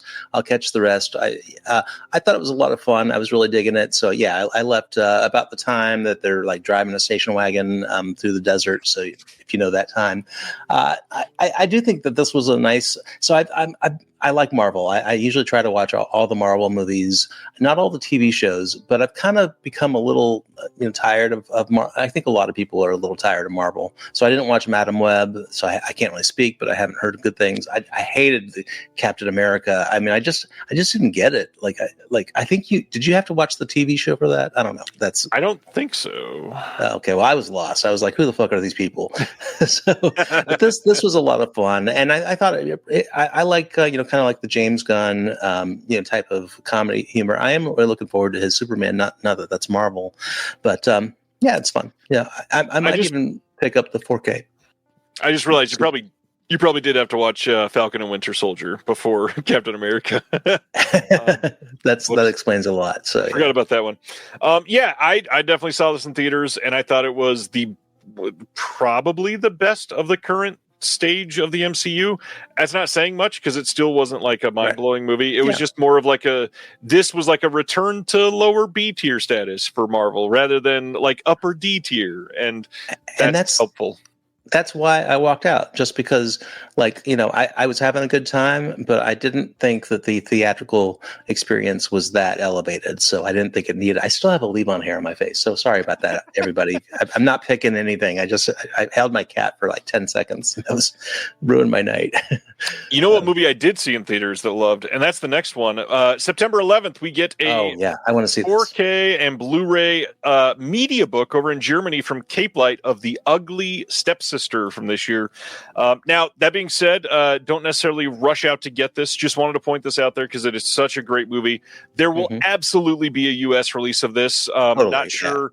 It could come from, at this point, Shudder's got deals with OCN, Severin, Arrow, and RLJE. Any of them could do it. Somebody will release it. But this movie, in my opinion, is a masterpiece. I think I currently have this at like number 2 or 3 on my list of the year stuff. So this movie I loved, and I'm so glad that it's getting like a nice bells and whistles sort of release from them. So stoked on that. Yeah, no, I haven't seen it yet, so I'm looking forward to it. I kind of, this feels like the kind of modern film, and I don't know if they ever released through Second Sight, but I would love. That's where I would blind buy it if it were like a Second Sight release. And that wouldn't be surprising necessarily because they did The Coffee Table, and I could see a lot of similarities there. Yeah, I haven't watched that yet, but that's another recent blind buy. So yeah, no, I can't wait. Yeah, in fact, I might wait just in case that happens because I love Second Sight. I would love to see Second Sight do it. They would absolutely crush some really great special features on this. Oh, well, certainly. Yeah, they always do. Incredible art on the cover of this. Yeah. September 16th, Blu-ray coming from Altered Innocence of So Unreal from 2023. Sib is saying, are they even doing English subs on this one? Yes. That's a great question. Yeah. It is there. That's the only reason I posted it, because I really only share English language friendly films. So yes, The Ugly Stepsister will have English subs on there. So Unreal from 2023 from Altered Innocence. Amanda Kramer, So Unreal is a cinephile's visual essay examining a canon of films that dare dream beyond the threshold of the real. Across the 30-year span, 81 to 2001, which I don't know that that's 30 years, but okay. Depictions of future shock technologies such as artificial intelligence, cyberspace, and virtual reality grew in both frequency and complexity. Cinema in these years provided an outlet for humanity's intertwined anxieties, fears, and fantasies about the brave new frontiers looming ahead. Sounds very interesting. We got an audio commentary with the writer, producer, director Amanda Kramer. This is all narrated by the one and only Debbie Harry. We got a conversation with Debbie Harry as well. Feature-length doc called Silk, behind the scenes portrait of the 100% Silk, the record label behind much of the music in So Unreal. A booklet with an essay on the film by executive producer Brian Miller. Soundtrack listing. This sounds like a really fun release from Alternatives. Yeah, no, I don't know much about this. I agree that the color, the font looks like a retro, in the coolest way, retro release. This looks like it could have come out in the 80s. really, I mean, it's kind of like Tron meets Duran Duran. It looks like a lot of fun. I'll have to watch this. I don't know if I'll pick up the Blu-ray, but this looks great. Not sure if this is going to get a steelbook limited at Diabolic DVD, like sometimes Altered Innocence does. Lately, Altered has been like their titles go up online, and then 3 or 4 weeks later, Diabolic's like, by the way, we have a limited slipcover. So if you want this one, I feel like this is begging for a really colorful slipcover. Oh, I bet. I bet they have one coming. So if you are after it, I would wait and just be checking Diabolic. I'll probably be posting it if it does get announced. So. Yep, awesome. Thanks. Moving for right along, Ryan. Anchor Bay, we haven't heard from in a while. They've got a couple coming out. October 14th, the Blu-ray of Candy Apple from 2015. This says, using the director's biological father and true stories strung together in a fictional narrative, this follows Texas Trash as he struggles to get sober with his son, Bobby, who's attempting to launch a career in filmmaking. All coming on October 14th. And then if that's not enough for you from them, they're also doing Dead Man's Barstool from 2018. This is also coming on October 14th on Blu-ray from Anchor Bay. This says, Mary is the conniving wife of a well-known televangelist who goes by the moniker John the Preacher. Facing divorce with meager financial settlement, she partners with his mistress, Ginny, to rob JP of his cash fortune and split the loot.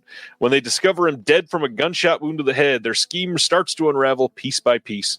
Through a clever cover-up, his murder was ruled a suicide by the NYPD, but a crooked cop has other plans.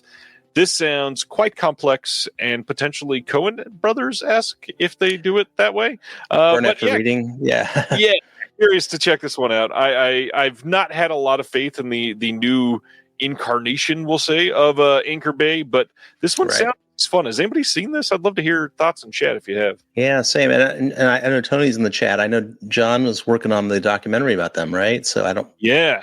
Curious about an update on that too. But no opinion on those last two. But yeah, curious.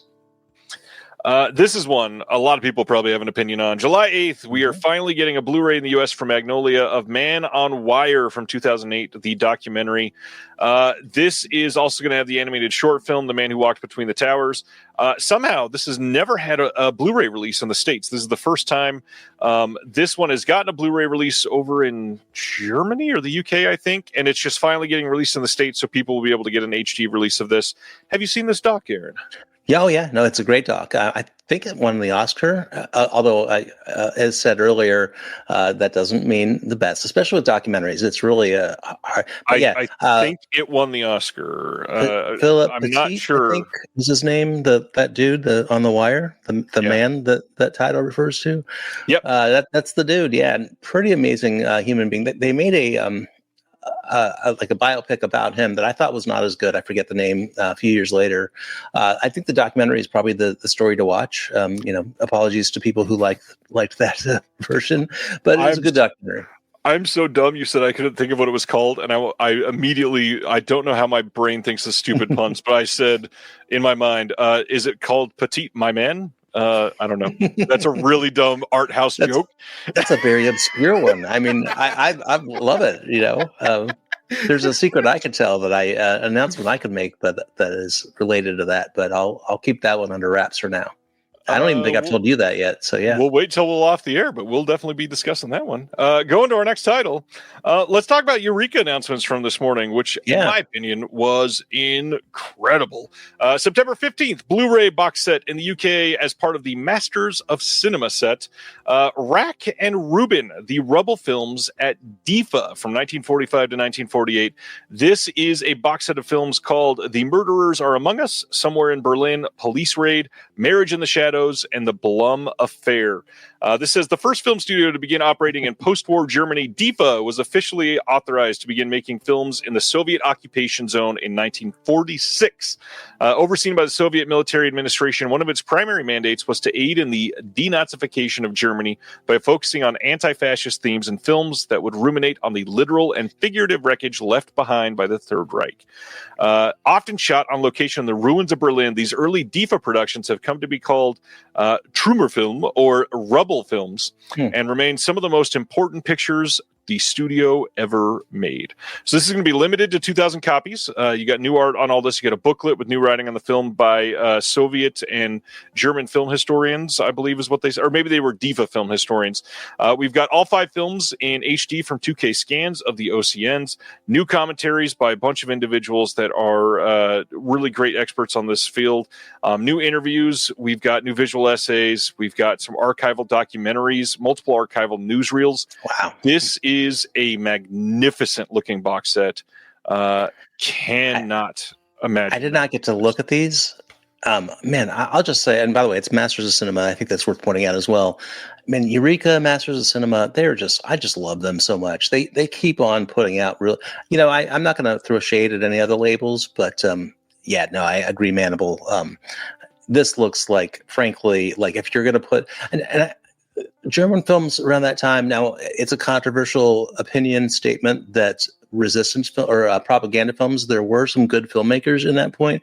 Now, and they didn't have much choice, so they had to work under the system. I mean, Douglas Sirk was, he left, but he was one of those early propaganda.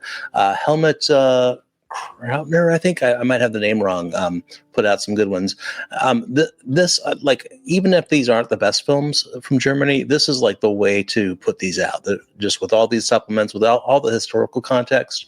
Like, I wouldn't be probably too interested in watching these without that. I just keep it up, man. Hi, I'm Richard Karn, and you may have seen me on TV talking about the world's #1 expandable garden hose. Well, the brand new Pocket Hose Copperhead with Pocket Pivot is here, and it's a total game changer. Old-fashioned hoses get kinks and creases at the spigot, but the Copperhead's Pocket Pivot swivels 360 degrees for full water flow and freedom to water with ease all around your home. When you're all done, this rust-proof anti-burst hose shrinks back down to pocket size for effortless handling and tidy storage. Plus, your super light and ultra-durable Pocket Hose Copperhead is backed with a 10-year warranty. What could be better than that? I'll tell you what, an exciting radio-exclusive offer just for you. For a limited time, you can get a free Pocket Pivot and their 10-pattern sprayer with the purchase of any size Copperhead hose. Just text WATER to 64,000. That's WATER to 64,000 for your 2 free gifts with purchase. WATER to 64,000. By texting 64,000, you agree to receive recurring automated marketing messages from Pocket Hose. Message and data rates may apply. No purchase required. Terms apply. Available at pockethose.com/terms. Masters of Cinema, thumbs up. I cannot say enough how much these just sound incredible. The only thing I will say, and I don't know anything, I don't know if Craig is still in the chat or not because I haven't seen him comment in a long time, but Deaf Crocodile has already done the Diva animated films. Oh, right. They've got that relationship. It is possible Deaf Crocodile's trying to get some of these. I feel like they could do great stuff with them as well. But to me, like, this looks pretty damn definitive at this point. As long as they get encoded properly and all that stuff. Yeah, and Kubrick Glover pointed out in the chat, Germany Year Zero, another great Rebel film. Yeah, it is depressing, and that's the third in his war trilogy. And all Paisan's okay. It's another omnibus or type of film. Of course, Rome, Open City, masterpiece. These films are worth exploring. I think this is just awesome, and it's going to continue. So, this is one where when can I buy it, and when can it get here? I don't know yet. So. It's a great question. Next up from them is Chow Yun-fat and Alan Tang in Flaming Brothers, coming on September 15th in the UK and then September 16th in North America from Eureka. So this is going to be a dual territory release. This is a standout Hong Kong crime thriller, and the big notable thing here, this was written by Wong Kar-wai, which will make a lot of people happy. This is released on Blu-ray for the first time in the UK ever from a 2K restoration. You've got so much on this. Eureka just killing their extras. You got a booklet on this with new writing by Camille Zorin. You've got optional English subs, of course. You've got English dubbed audio, the original Cantonese audio. New commentary by Mike Leader and Arne Venema. Archival interview with the director, Joe Chung. New video locations piece by Crazy for Kong. That's Arne Venema's production crew. I can't imagine that's not going to be great. It's like the year of Chow Yun-fat. He's gotten a lot of love in the last 12 months or so. Incredible. Love that we keep seeing these. And I just clicked through £17.99. Like, and again, not to throw shade at Imprint, because I do love Imprint. Great month. But, 20 something bucks, even though and the currency does not favor us here. But yeah, and Eureka is so great with like Asian film too, and martial arts or otherwise. Yeah, Eureka is just a great label. On top of that, free shipping worldwide from Eureka. Don't sleep on that. Yeah, I might just snatch all three of these up. So might as well move on to the next one. And the last one, which is, again, continuing remarkable releases. September 22nd in the UK, September 23rd in North America, a Blu-ray box set from Eureka called Furious Swords and Fantastic Warriors, the Heroic Cinema of Chang Che. Discovers from 1967 to 1983. This is the last of his films during his Shaw Brothers tenure. We've got in here, under the Furious Sword side, disc 1 and 2, Men from the Monastery and Shaolin Martial Arts, and then King Eagle and Iron Bodyguard. On the Fantastic Warrior side, we've got Fantastic Magic Baby and the Weird Man, which, by the way, I want to see a buddy cop film called the same thing, released next Thursday. Disc number 4, Trail of the Broken Blade and Wandering Swordsman. And then disc 5, Trilogy of Swordsmanship and New Shaolin Boxers. This, again, craziness. We got a collector's booklet with new writing by James Oliver, new commentaries by David West, Frank Jang with Michael Wirth. Frank Jang does one of them on his own. And then nice. Mike Leader and Arna Venema are doing a couple of these as well. New interviews with Wayne Wong, new visual essay by Jonathan Clements, new visual essay by Jonathan Clements on another title as well. Just a magnificent looking release. Yeah, and I'm scrolling through the website in another tab. Oh, there's one of your favorites, Trouble Every Day. I love Clear Today. I pre-ordered that without hesitation. I'm sure everybody did. Congratulations. I mean, I just can't say I haven't seen these. So, in fact, this is where like one thing about Sean is his cinephilia is really all over the place in the great. So we talk about Italian film. Loves some kung fu or martial arts films. I'm sure he's a fan of these. So if you're watching Sean, let's shout these out. More martial arts films, go Eureka or elsewhere. But Eureka is just putting out the great. So I actually prefer them all going to Eureka just because they're putting out material. I'm curious, how much is this price? I didn't even look at that. It's UK, US. $55. That's really not that bad. That's for 10 films. Yeah, really reasonable. Yeah. Crazy. Imagine what they would. So like a Shaw Brothers set would be like 10 films. Isn't that how many are on the Arrow? No, less than that. Okay. I have the first set, and like I was like, it's just not worth it to just keep buying these all my life. So no. This is well done, Eureka. What a month. Yeah, absolutely insane. What a week of releases or announcements. Right? I know, yeah. If that's not enough, I know everybody's favorite. Let's finish with a bang. With a Woody Allen film, we got some release details finally. Scoop from Kino Lorber coming on August 26th on Blu-ray. Now, the big thing here, no extras. Woody Allen films don't ever really get extras. He doesn't approve anything. But Kino, oddly enough, has said that this is a limited edition release that will have a very small licensing window. So if you're after this title on Blu-ray from Kino, you're probably either going to want to pre-order it or get it like right when it releases, because and I'm not really trying to induce FOMO or anything, but we don't know how long this is going to be available for sale. And so them announcing it now, August 26th, Scarlett Johansson, Hugh Jackman, Ian McShane. A lot of people love this. A lot of people also hate it. Classic Woody feeling on film primarily. How do you feel about Woody Allen, Aaron? Oh, how do I feel about it? I just wanted to come on this show to talk about Woody Allen. Well, okay. The weird thing, again, writing about modern film, modern independent film, Woody Allen influenced everybody. So Greta Gerwig sung his praises until she didn't, but she still, I mean, all of them acknowledge the, Baumbach, really everybody. Woody was a major influential filmmaking figure. Now, everything else notwithstanding, I don't want to get into that. I'm sure nobody really does. They didn't tune in for us to debate Woody Allen. Sure? You sure? Yeah, I don't know. We could just spend the next hour talking about Woody Allen. I haven't seen this one, so I can't really speak. But I do like his films. I mean, I think I don't even think that's really debatable. What his credibility or quality as a filmmaker. I'm a great filmmaker. Made some amazing films. Yeah, there's other stuff that I don't care for, and there's some people. I would say trigger warning. With anybody just even mentioning his name. But I probably won't pick this up. It's not just that important to me. But again, I might see it sometime. On that note, let's go to our favorite little section of, hey, we forgot this is coming out, so let's talk about what's coming out next week. Like I mentioned, Dark City 4K from Arrow is coming out, or in Aaron's case, already in his hands. One I'm very, very excited to see, Sorcerer 4K from Criterion. The worst-looking steelbook in a long time. Lethal Weapon 4K. Shout putting out Bring It On 4K for everybody that's after that one. Road Trip 4K from Kino. High Society 4K, I think, is not shipping until early next month, so this is just not delayed on here yet. Mouse Hunt 4K from Kino, which I think is a masterpiece. Please check it out if you haven't. The Peacemaker 4K from Kino as well. Novocaine 4K, which I was pleasantly surprised. Novocaine was pretty fun.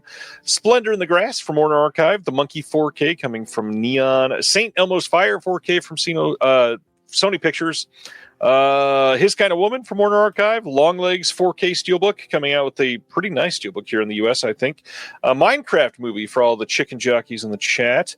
The Tale of Oiwa's Ghost from Bring your popcorn. No, thank you. I Know What You Did Last Summer 4K Steelbook coming out from the studio. Palindromes 4K from Radiance, shipping to all of the fans of salons. Snow White 4K, let's go past that one as quick as we can. JFK 4K, the next Shout Factory Oliver Stone. 32 short films about Glenn Gould. Still can't believe that got a 4K from Criterion. That's great. Yeah, great. Yeah. Looney Tunes Platinum Collection is one of a couple getting a re-release, which I think is great. That's Volume 1. We're also getting Volume 2. Executive Suite from Warner Archive. Breaking Glass from Fun City is shipping now from their website. That's pretty cool. The Doctor Who titles from Severin are getting their wide release next week. Don't forget about those.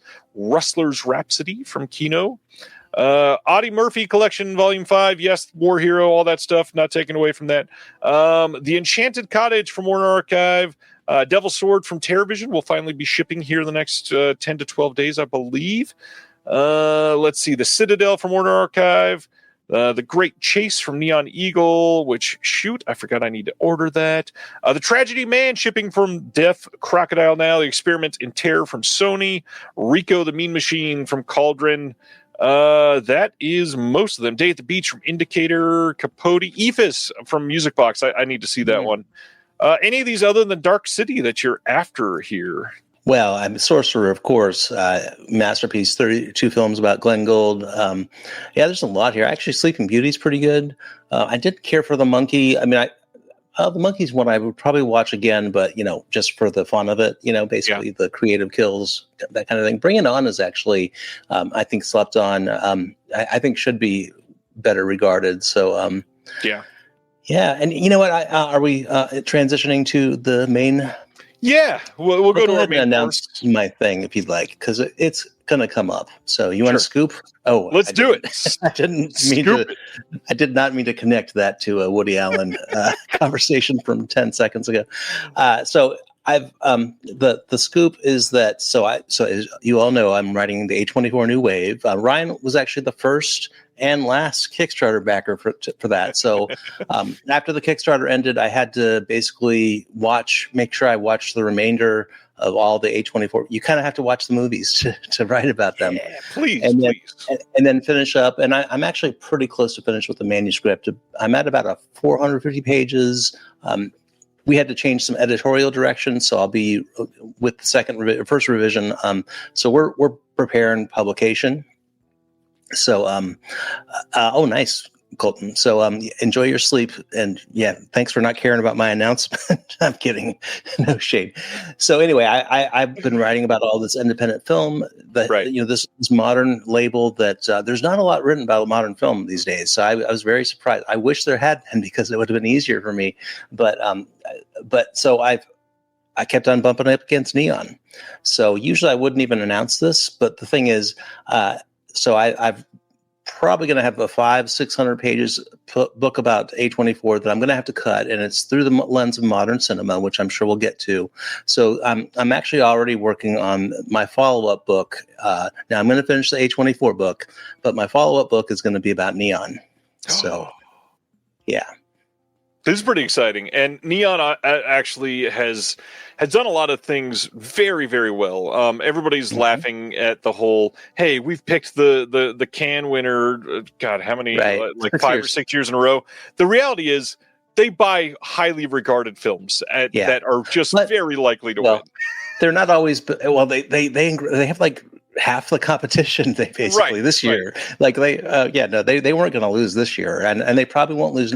I mean, they're spending that's one criticism that I think is very fair, is that A24, they've always been an independent label, basically viral camp. They try to merchandise. They try to make things work. They try to get stuff in as many theaters as they can. Now they're about to release Sorry Baby, big Sundance film, in a limited release, and then a month later, they've already announced a month later go wide. So people are critical of it's, I wouldn't say burying. I don't think that's the fair word.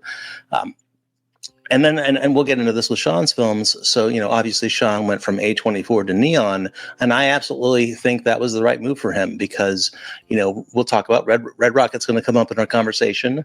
And of course, it's a COVID film, came out during the pandemic. It's a male porn star. So, you have all that going for you. It should have been a $100 million film.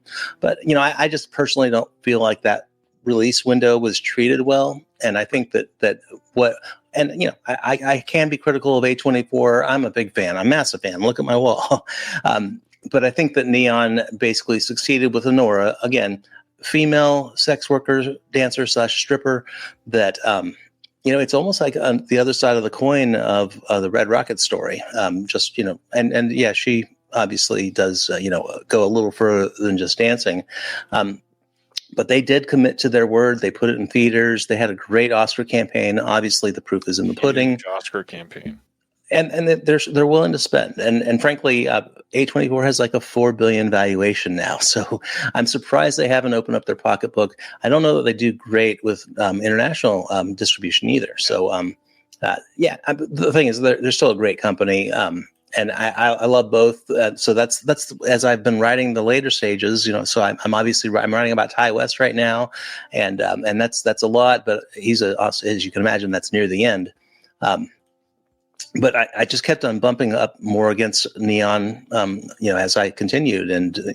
So I basically kind of I do talk about Neon in the book. You can't not in the A24 book.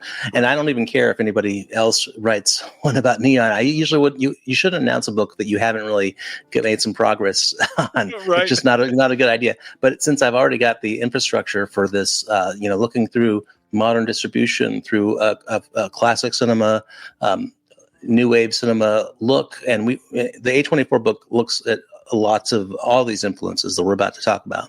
So basically the Neon book is going to be a sequel, and I might write a movie one after that, or maybe a Janus Films. I don't know. So, thanks. This name.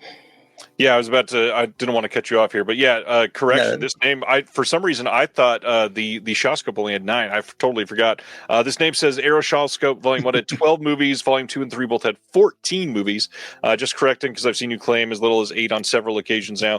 It's hard because there's so many Shawscope films, and I just forget. Yeah. So and there's the Shout ones too, so yeah. Well, and the Shout ones are easy because every single one is 11. That's kind of easy to memorize. Yeah. Which is, they've also done... Spinal Tap goes to. Touche. They've also done their exclusive box sets, and there's just so many. Like, if you're a fan of Shaw Brothers Studios, you are. First of all, you have to be rich nowadays if you want them all, because there's so many. They're everywhere. Yeah. I mean, you could basically have a whole shelf of Shaw, which is crazy because they're very, very important for film history, and we're not available really anywhere for all of our lives. And now all of a sudden there's too much. Stop. So anyway, shall we talk about the man? Yeah. So tonight, Aaron and I, we knew that we wanted to talk about something related to A24, and we both have at least acquaintance to a friendship with Sean Baker. And it was something where we wanted to tie into the book so that we could discuss it. And with Honora winning an Oscar, I was very excited to talk about these. Now, to this point, Sean has released plenty of films. He's got 8 movies, so it's going to be a long conversation tonight. We're going to try to talk about like the artistic merits that Sean can be expected to include, talk about his history, talk about how he films, talk about patterns and things that he's enjoyed over the years in his filmmaking, and also trying to tie it in with A24. Since they did release Red Rocket, we will be discussing that for at least a moment and how they treated that movie. Florida Project. Florida Project. For sure. But even, comparing those two, they treated both of those very differently. So yeah, we will definitely go into the nuance on those, but there's so many names associated with A24 that we could have discussed. And one of the cool things is in your book, there's going to be a hell of a lot of, different names touched on and chapters written about and parts of this new wave of cinema that have been affected by this one company. And Sean is, let's be honest, a huge part of that over these last 25 years. He independent cinema. Yeah.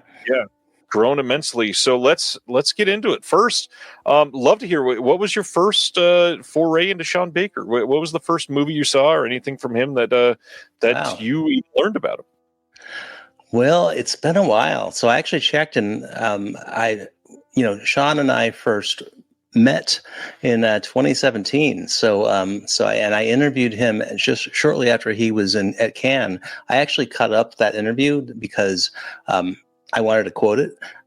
And Sean actually said this during the interview. He said that he had just got back from Cannes, and he was a listener of our podcast, so he already knew us, which was great. And we'd been talking for a long time. And to answer your question, probably the first one was Tangerine, and I think that's where this is in the book as well. Tangerine was. He says that a lot of people say that Tangerine was his breakout, but he thinks that Prince of Broadway was his breakout, which wasn't really widely available then. So, and neither was Starlet, and Starlet still could get a better release. But really, Tangerine, of course. Then he was known as the iPhone guy, which we'll talk about. And so I met him. I had not seen the Florida Project, but he said that when he gets back from Cannes, or when he gets back from film festivals and preparing for a release, he kind of gets his talking points together. And by the way, he does a lot of press. I know you've talked to him. Friends of ours have talked to him.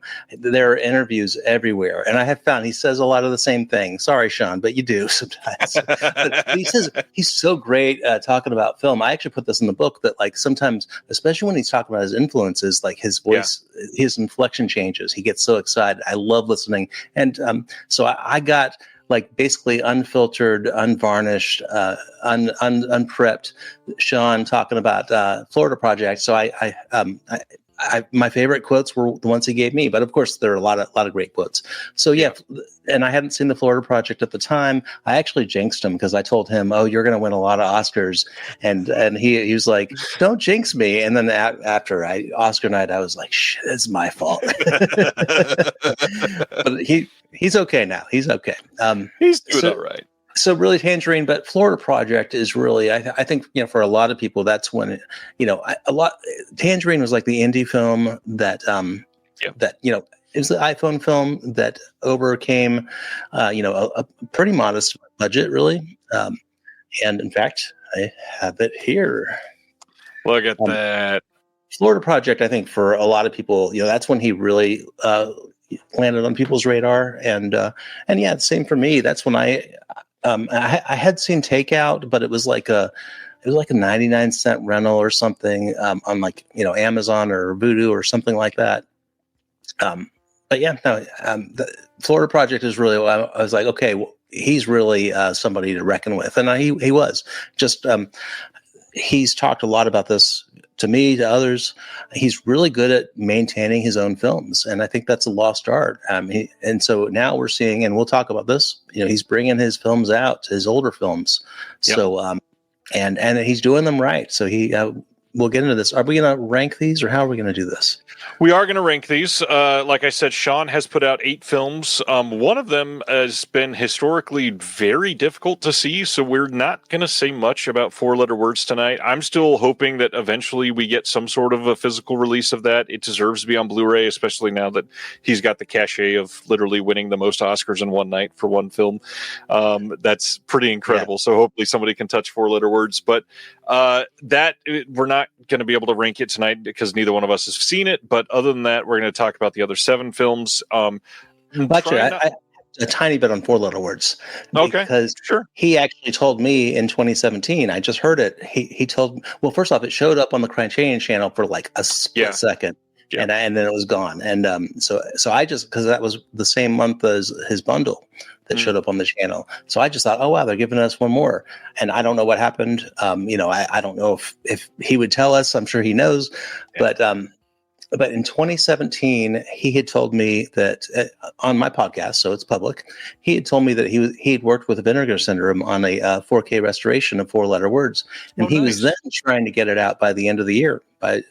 So obviously, he was new to Oscar campaigns. He had done some Indie Spirit campaigns, so he probably just got busy. And the man is continuing to get busy. So I don't know what happened with that release. I'll just say that, I think someday, the one thing is he's not disappointed. He's very proud that he made that film because he was very young. This was before Greg the Bunny, which we can get into if you'd like. He was very young and he just thought it was cool to make a film on 35 millimeter. And that film is important. The film stock, he's used all kinds. So he was very proud.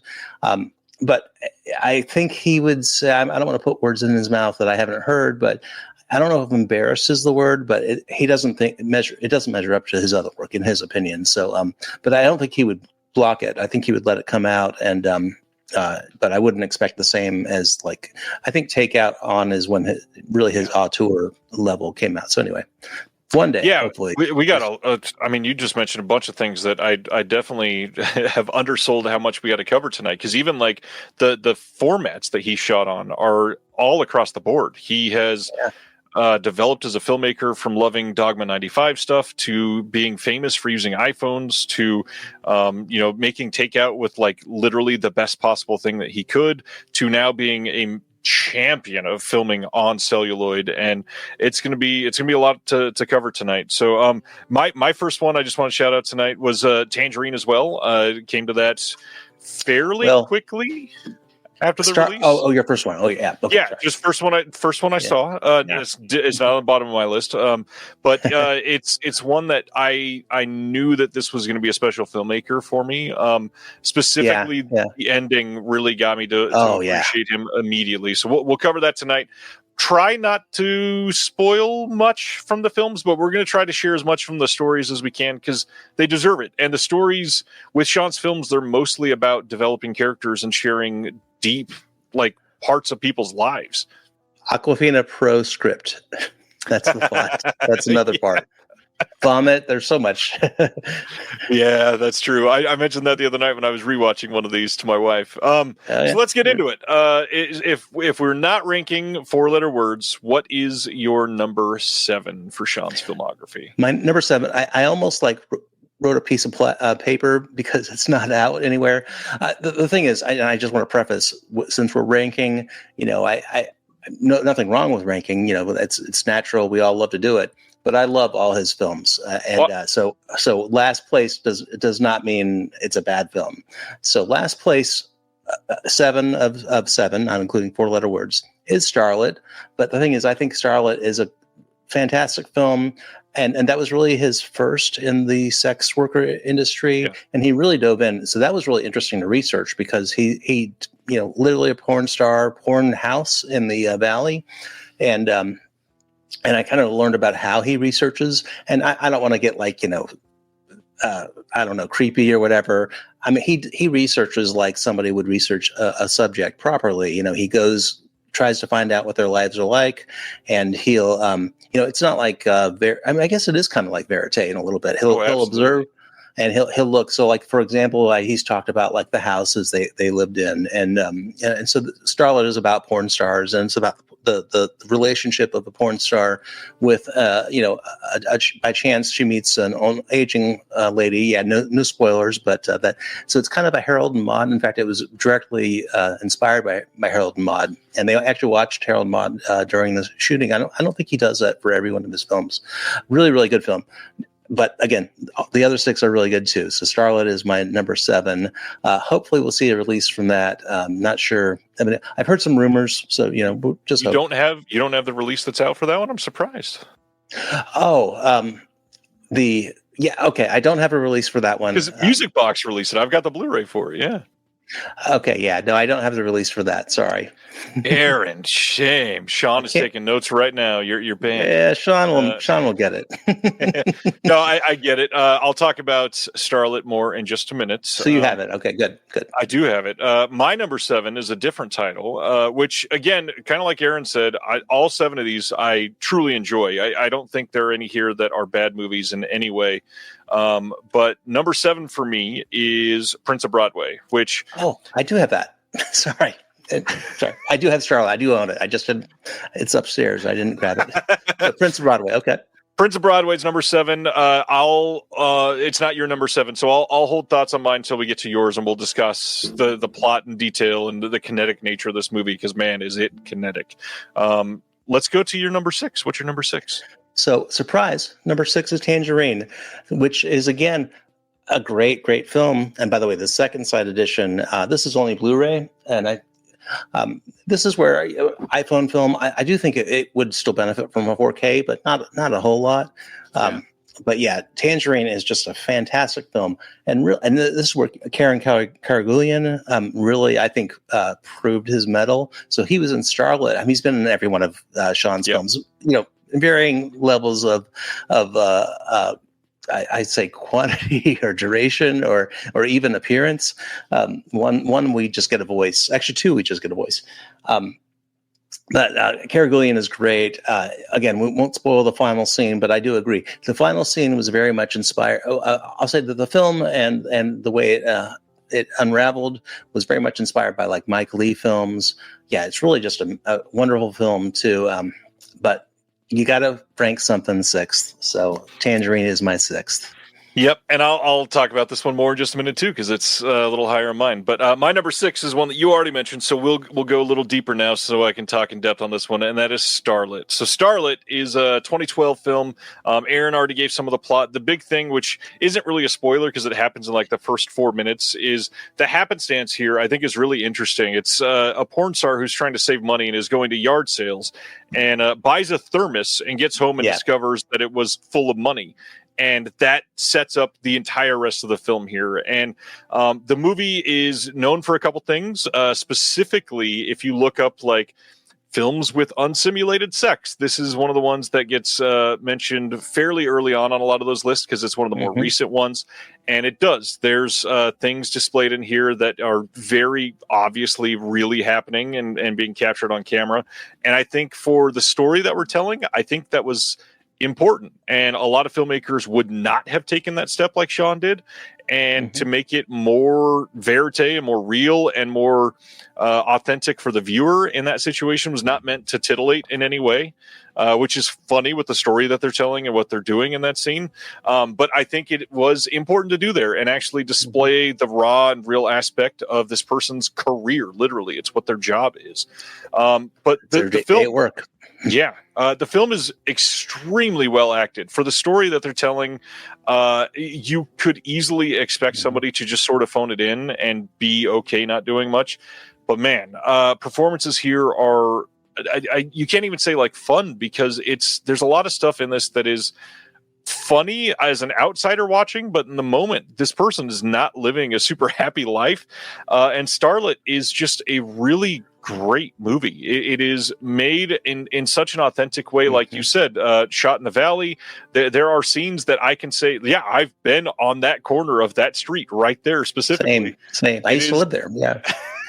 It is so crazy to see films like this that are just like a slice of somebody's life, and you can say, man, my life was sliced right there as well. A really fun sort of odd mismatch of characters that come together in a unique way, and to tell that story, it's a classic tried and true thing, the Odd Couple sort of story. And with that, you get a lot of funny interactions, a lot of sad interactions, a lot of realization that both people are making as they go through their little short period of their lives where they were interacting. And I think Starlet is great.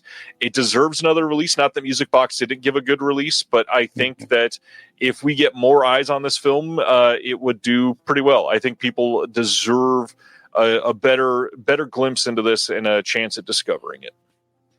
Yeah, so I purposely did not get into like unsimulated sex in the book because that's just there's a lot of interesting stuff. But of course, that's something that we're aware of. Yeah, hey, Jaden. I just want to point out again Sean's big influence, The Idiots. So again, Lars von Trier, the Dogma rules are that everything on screen that happens is actually on, or everything on film happens in the scene as well. And there's a sex scene there. So I highly suspect it's unsimulated. That's within the thing with Dogma is they would have to confess if anything was not. So and now I'm not saying that, and I don't want to be creepy here. I'm not saying that I've already used the word creepy like 4 times. That Sean would I think Sean is very, very tasteful, very intentional on how he portrays the subject, and I think he is influenced by the Dogma values. Again, this is one of his favorite films. If not, it might be his favorite. And so. Again, the sex is one of the less important parts of it. Absolutely. There have been some with Honora, of course, there have been some comments about intimacy coordinators. Just also keep in mind his producing partner and when I first met him, it was his girlfriend, Samantha Kwan. She helps with, I think she acts as a intimacy coordinator in some ways, and he does establish trust with the performers. Nobody's really complained, as far as I know, about how that's happened. And this was Dree Hemingway, and I forget the name of the other porn actresses. But no, I think frankly, I think it's like one of the best portrayals of the Valley. You don't see a lot of films that really nail the Valley like that. No pun intended. But also, the thing is, not many people were making movies about the porn industry, but we are living in the porn age. It exists. There's a Nathan Fielder sketch about where he pretends to not watch pornography. People watch pornography. That is the reality. So I think it's cool that he just made, we're about the same age. He made a film about this at that age. So, so I agree. I wish Starlet were higher, but maybe on a rewatch. It's difficult when you're ranking a list of all things you love. I know, it's really hard. So on that note, what's your number 5? I pulled my hair out almost to the point where I was a conehead. So my number 5, again, love it, is Prince of Broadway. So so this is a really, by the way, the Criterion, Sean does such a great job. He does so much on he wears every hat in a film project, really almost literally. But that includes the home releases. Of course, he's just like us, and that's he discovered us, I think, from just our commentary about home releases. And I'm really glad because he really just puts everything out. So this disc is just phenomenal. And so I think I'd seen an early version. By the way, a lot of filmmakers get criticized for tinkering with their films. But Sean, he didn't have he's working with micro budgets, didn't have the opportunity. So this one he tinkered with, and I'm glad it's not a Warren Kar-wai, definitely not a George Lucas. But I think this is a great film. He also talks a lot about his influence by our gang, Spanky McFarlane. I have this all in the book. And this is really the first time that he was able to bring that influence into his films. And that's really when his comedy started to take off. Although, no, I'd say there's some in Takeout as well. But yeah, Prince of Broadway is my 5, but I love it so much. And I'm talking a lot about this. I love the way he approached this too. Like he didn't write a script. He wanted to learn this industry or this atmosphere. I guess criminality, you could call it. He's filming something that was not legal, still is not legal, and filming people in, amateur actors. So really a great indie approach. If you haven't seen Prince of Broadway, I highly recommend it. So my number 5 is Prince of Broadway. So, like I said, this was not my number 7, but I'll go into a little more detail here since I was waiting for you to play your card on it. This movie, for those that have not seen it, is about a guy that is a bootlegger that sells primarily shoes and bags and stuff on Broadway in the back of a little store that Karan Karagulin is the manager of and kind of guarding the front. This is a film that is kind of topsy-turvy. If you don't see the right poster for it, you have no idea what to expect with this movie because it feels like it's going to be something completely different. It's just a guy living his life trying to get by on bootlegs, and then suddenly he gets somebody that walks into his life again and says, here, this child is yours. I'll be back in 2 weeks. And how this person who's living this life in New York City in a not great living situation deals with that over the following weeks. And it's a movie that carries out in a lot of ways that you would expect and a lot of ways that you wouldn't expect. Like I said earlier, it is quite a kinetic film. And I think that was fully on purpose because this is a kinetic life that somebody has to live to be in this situation. Loud noises pretty much 24/7. Raising a child in a volatile life already is going to be quite difficult. And good Lord, the way that he shot this movie, you feel every single moment of that. I mean, they filmed it's really well on the street with a 2-year-old in winter, and you can feel every single grimy choice that is happening in this movie. One of his best vomiting scenes in any of his movies is in this movie. Okay, we'll get to one of my favorites, but one of his best. I mean, there's a few that are really great. If you want a vomit director, dude, this is the guy. If you like vomit, I love it. It's so great, and great child performance too. The kid was 18 months, so he compares him to Spanky McFarlane, who he calls one of the greatest child actors. And the thing is, so many. I mean, filmmaking. It's so. Everything hinges on the actor. If they got a bad actor, I mean, maybe they could have found a couple others, but the kid was just great. And his name was Prince. Prince, well. I kind of wonder. I haven't found him talking about it, but there are some common names. So I don't know. We might get into that. But he likes to make connections throughout his films. I called it the Bakerverse in the book, which. I think is fun. So that starts here. I think the sex works technically starts here too, because in a way, in a way, not directly, but I would say the Florida Project that is indirect as well. I love it. I love all these. I don't know if I'm smiling, but I should be if I'm not. And I know that we already talked about the home video release, but this is a genuinely surprisingly solid disc for what a lot of people did not expect from this. And then the big thing is right now, pretty much all of the extras are on the Criterion channel. So if you've never seen this, it's one of the best ways to watch it. There's an hour-long making of. They talk about the restoration process.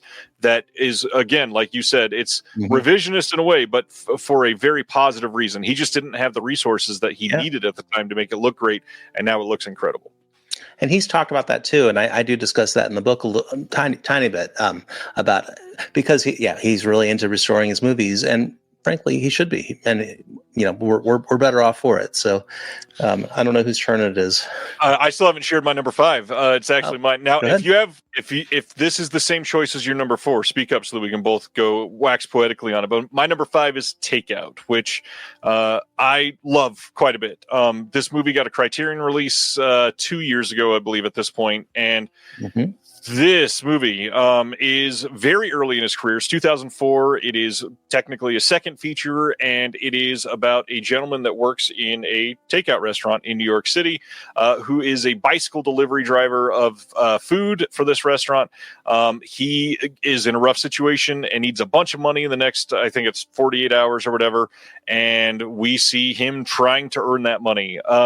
This movie kind of took me because it is, it was shot, I believe, in 2003 or maybe early 2004, and being shot in New York City, 9/11 still loomed large. It's mentioned in the film, but the big thing is you can feel it. It is something that, with the immigration story that's always been a big part in New York City. This is a huge part of why this is an important story to put on film, because there are so many people in this country that have not seen something like this. And to be fair with Sean, they'll still likely never watch it. That should be watching it. But this is like the defining example of Roger Ebert's quote about movies being empathy machines, because this is the type of thing that you watch, and if you don't go, damn, like I really feel for this guy, specifically in the end of this movie, you're just like a broken person, basically. I love the acting in this movie. I love that it's literally just an actual restaurant, and we're filming a piece of somebody's life in a way that shows you exactly what to love about Sean's style. I've loved this movie since the first time I saw it, and I'm so glad that Criterion deemed it worthy to put out as their first Sean Baker movie. Yeah, that's my number 5. I love Takeout. Please watch it. Yeah, there's it was a lot. So it's not my number 5 or my number 4 even. What I'll say is that, well, first off, have you seen Greg the Bunny? Of course, yeah. Okay, Greg the Bunny is a big part of Sean's story, and we should mention that this would not happen had he not made Greg the Bunny. He funded this film on his second season paycheck, and I know the amount that's in my book. I think it's $47,000 is what he made, and he just put it all into the film. He's a true indie guy. Frankly, in 2004, with 40, this was actually later, 2007, I want to say. Putting $47,000 and you live in New York. I mean, come on, that's a lot of money. So Takeout was his first film, but he was working on Greg the Bunny and working on that IFC season 2, which was kind of like vignettes, but really like cinephilia, like the lovable dorkiness. And he has talked about how, he's a cinephile. He was like, I've watched, foreign, believe it or not, I watch foreign films. I think I saw him say once, but he thought that the Greg the Bunny fans would hate Takeout. So maybe not hate, but, would not be the right audience. So he was working on this film while filming this TV show that had a cult following, and obviously, paved the way for his future. But this cost like $10,000, as you mentioned, the shot on mini DV. I think he and Siching Su, this was a co-direction. Shiching, I should say, and she's been the one thing he's got loyalty. Everybody reappears, not just Cara Gillian. She, the donut scene. She is the donut proprietor, and we'll get to another donut connection. I love the little Easter eggs he throws in there. But I'll save more thoughts on Takeout for when I get to it on my list. But it's not my number 4. All right. Obviously, I love it. So, let's hear number 4 then. Oh, is it? So this might surprise some people. Florida Project. Nice. This is where everything from here on out is really masterpiece territory. And really, I think that's actually unfair to the films that came before it, because I think really they're all, and they can be called masterpieces of their type. The Florida Project. So what's interesting is I remember, I was talking to him, and I remember the movie was called The Florida Project, and I thought that was a working title because, it's a film project, and it's in Florida. I didn't realize until in fact, I don't even think it clicked after I watched it. The Florida Project, this is the projects for these people in Orlando, and of course it's the Magic the Magic Castle Hotel, the Magic Kingdom, real hotel, and there's going to be a second side. It's been announced. It hasn't been announced as far as the details, but he just went down there and filmed. Now that hotel is a Howard Johnson, and dumbasses, they painted the hotel gray, so. 1.6 Yelp rating for the hotel. I have so much for this, but no, I love this. Now, Willem Dafoe is the heart and soul. Well, not the heart and soul. I'd say the moral center. But the one thing about Sean is he does not overdo the exposition. There's other things like diegetic sound, like really geeky stuff. Like in this one, he plays Celebration at the end, and in a great way. But Bobby is the hotel manager, played by Defoe. By the way, do you have this as number 4, or is it higher? I do not. It is higher. Okay. Well, we'll bounce around a little bit. Yep. No, but the thing is, I don't really have any critiques. I think it's a great film. Like I said, Willem Dafoe loved Tangerine, and Willem Dafoe, I want to say he reached out to Sean and talked him into working together. I can't see another actor playing Bobby. No, not like that, especially. And then Brooklyn Prince plays Mooney.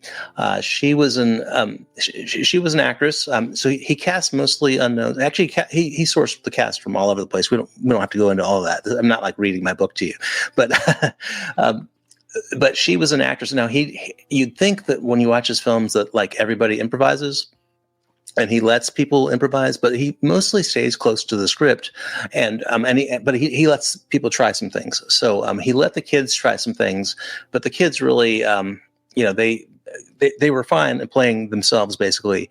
So he kind of had to have them stick to the script.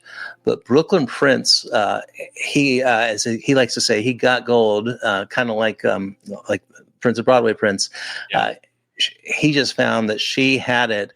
And she's so hilarious. And so a lot of the great lines in this movie, she improvised. Like the one time where Bobby says, "Thank you." And she says, "You're not welcome." One of the biggest laughs in the film. So anyway, I love the Florida Project. It's because Bobby is has a fractured family, but he loves very much like a difficult love for a flawed family. So again, you don't know where he's coming from. You don't know where Hallie is coming from. You just see them as they are, and hold that thought. I'll actually connect it to another film, but yeah, no, the Florida Project, masterpiece again. I can't believe I have to pick between it and the 3 other films. Yeah. So. This is a great choice. Like I said, I'll talk about mine in just a second. But my number 4 is one that you've already talked about, so I'm going to go into detail on this one a little bit, and that is 2015's Tangerine. Man, so this movie. Oh, this movie is special. So Tangerine, shot on an iPhone, like an iPhone 6 or an iPhone 8 or whatever it was at the time. I think 7, yeah. It is a Christmas Eve film, and Cindy is the name of our main character here that we follow through these different neighborhoods and establishments and relationships in Los Angeles, and find all these subcultures that we're touching. There is about 3 or 4 storylines that we see throughout this movie, and then they all come together in a very, you could say comical, you could say sad, you could say hilarious. It's like a very emotional scene that is just wonderfully set up, wonderfully filmed, an incredible payoff. And that really is what cemented it higher for me. Is the ending of this movie is damn near perfect. The acting is great. James Ransone comes back, who was also in Starlet, plays a big part in this. I think the acting in this is tremendous. I think the iPhone thing is definitely what made a lot more people check this out, which made it appear to be like a breakout film for him, because it was a big deal at a time to have a feature-length film shot in an iPhone, which a lot of indie filmmakers were doing, but this was like an indie with a capital I filmmaker doing it, and that was a big deal.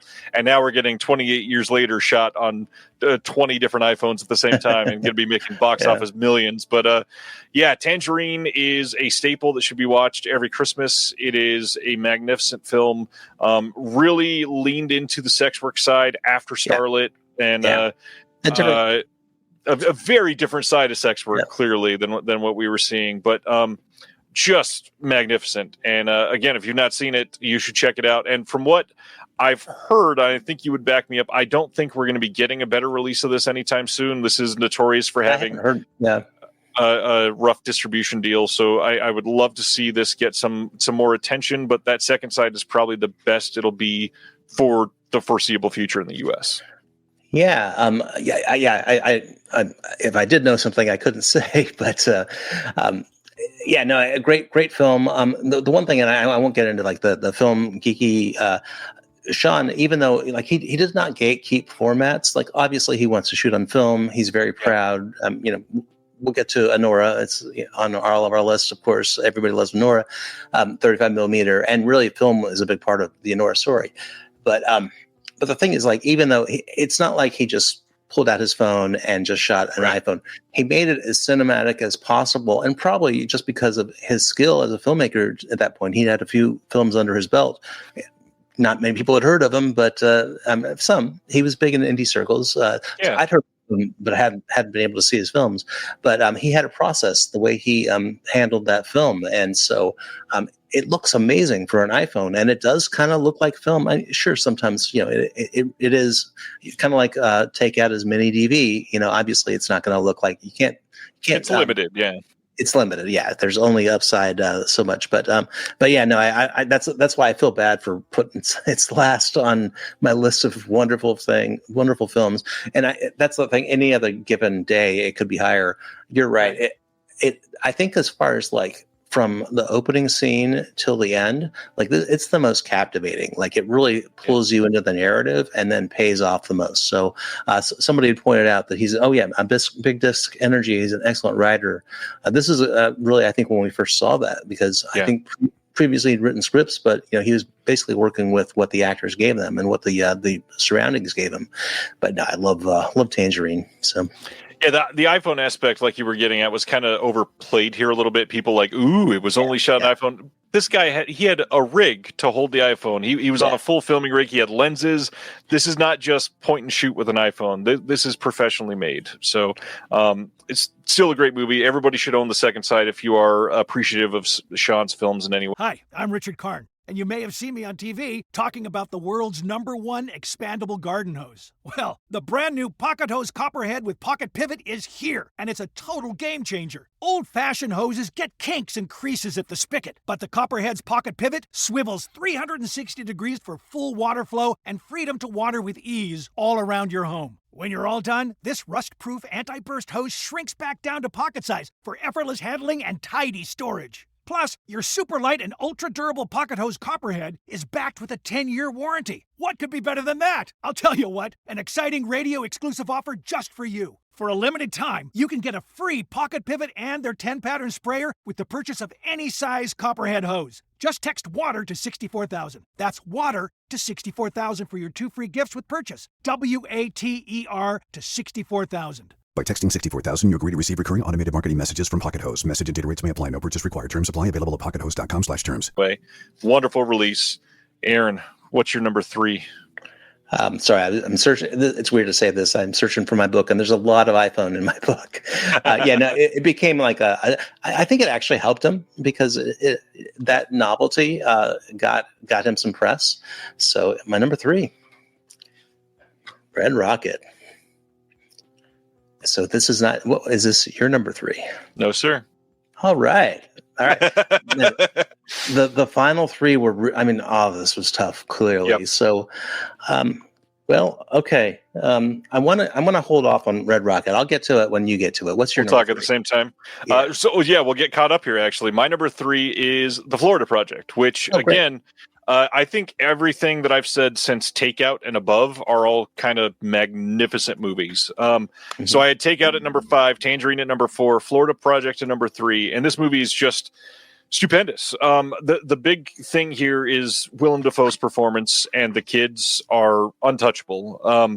On top of that, the hotel itself and the setting that we're in is literally like a character itself in this, and the scenes from the abandoned rooms that we see them in, to the fire, to the little restaurant right across from the hotel, everything about that is just, for anybody that has lived in any semblance of poverty, so relatable about this movie. It is an astonishing film to see what he could put out there for this sort of story. It is absolutely amazing to see that somebody that is tending to a hotel is able to deliver the performance that Willem Dafoe is. It is such a beautiful and like very relatable situation that he finds himself in, that he cares about all these people, but just doing his job, and he has to maintain the hotel. Chris is asking if I remember correctly, did Second Sight announce the Florida project?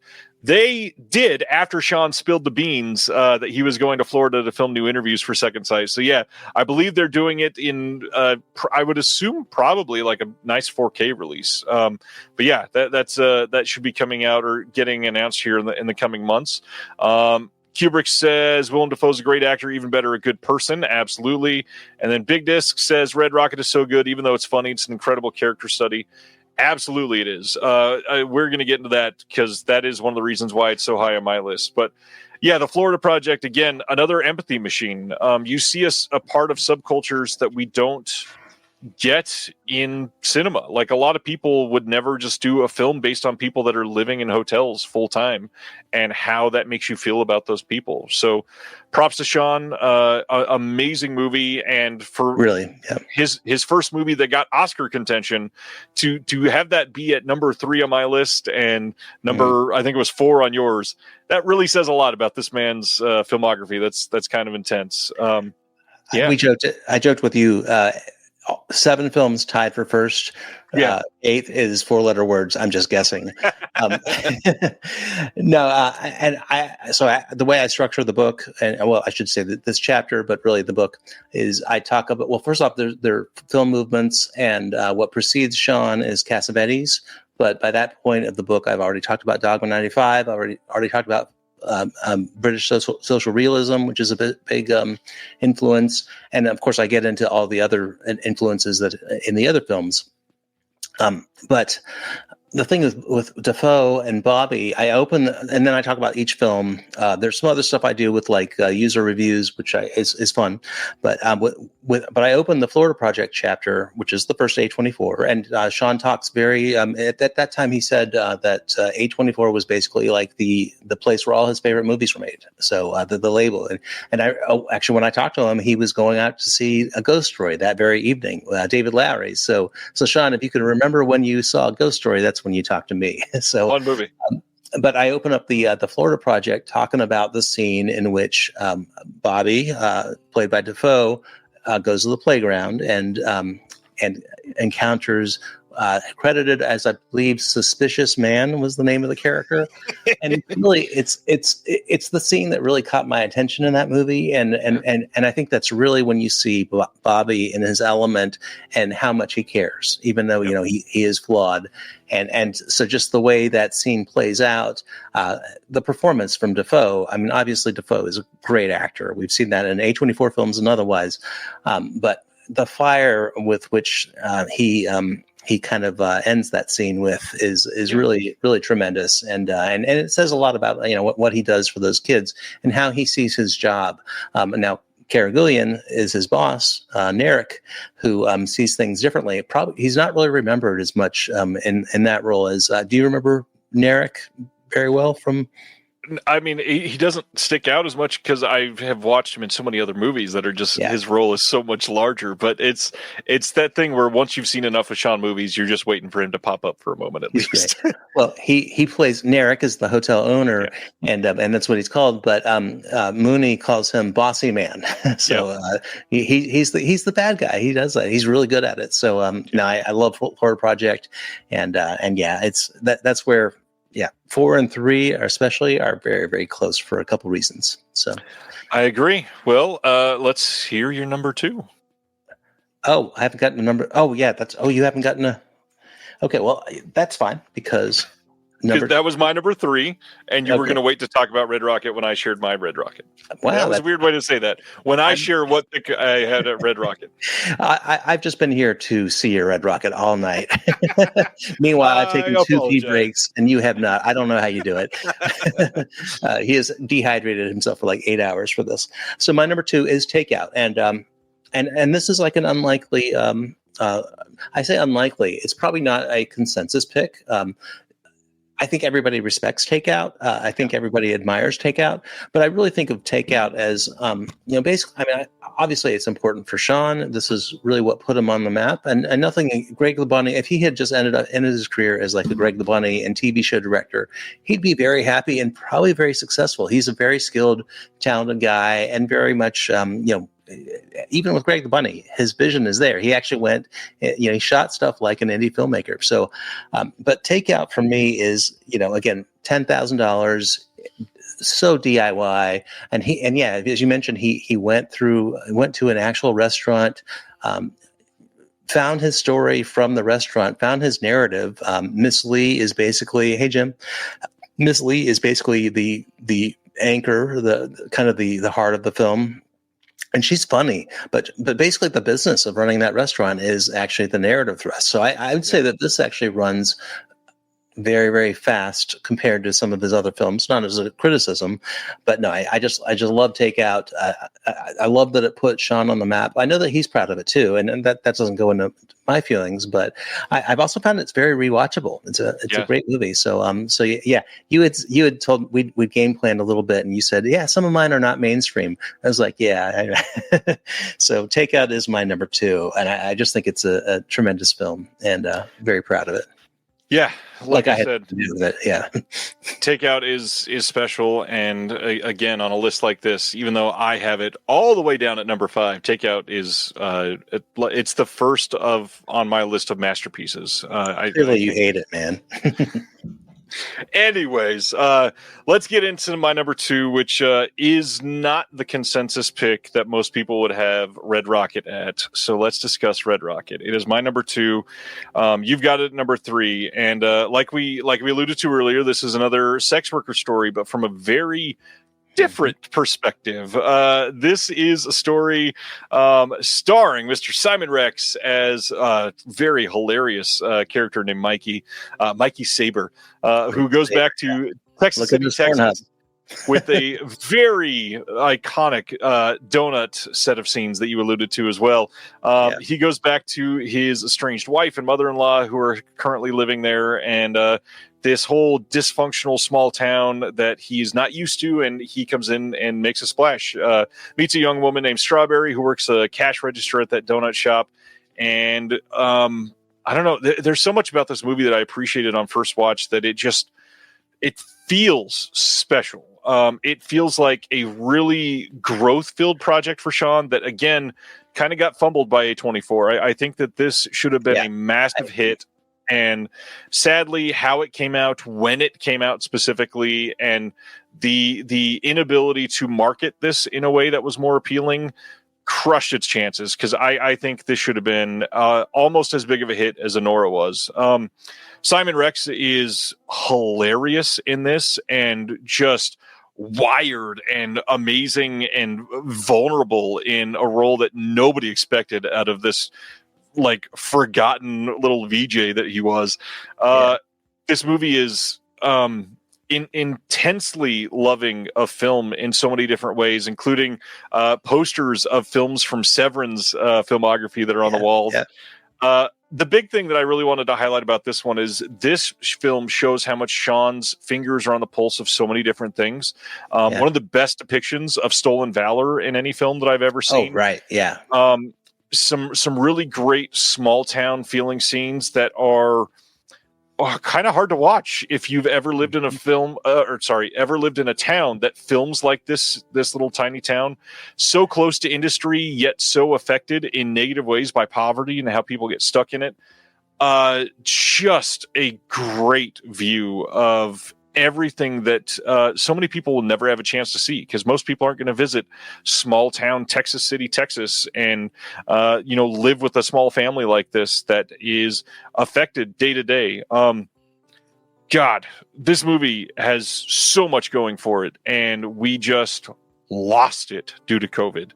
And I don't want to blame it all on COVID. A24 definitely is a big hand to blame in how this was rolled out, but this movie is a masterpiece and should have been Anora Part 1, essentially, in how Sean Baker exploded. Rich, we're talking about the movie Red Rocket by Sean Baker.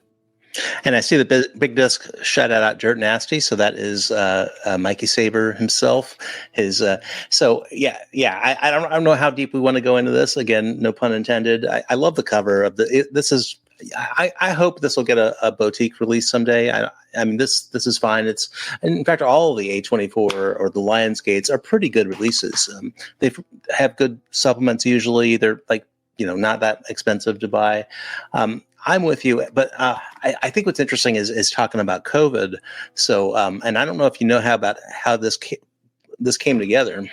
Yeah, but it he had it in his back pocket, and he.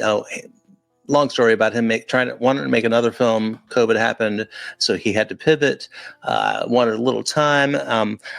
It's a miracle this film exists. Really, I had no idea until I started researching it. He did get Mikey Saber. He got he got him to. I keep on Mikey Saber, but he got Simon Rex. Simon Rex. He got him, on very, very short notice. The thing is, this was shot with the normal players, he works with a lot of the same people. So the writer was Chris Bergach, Shing Chu. Sorry, now it's getting late. Ching Su. I cannot say her name. I've met her. She has a new film coming out called The Left-Handed Girl, by the way, that just played Cannes. Ching Chu Su. Ching Su. Somebody please clip this. On his way, but I know.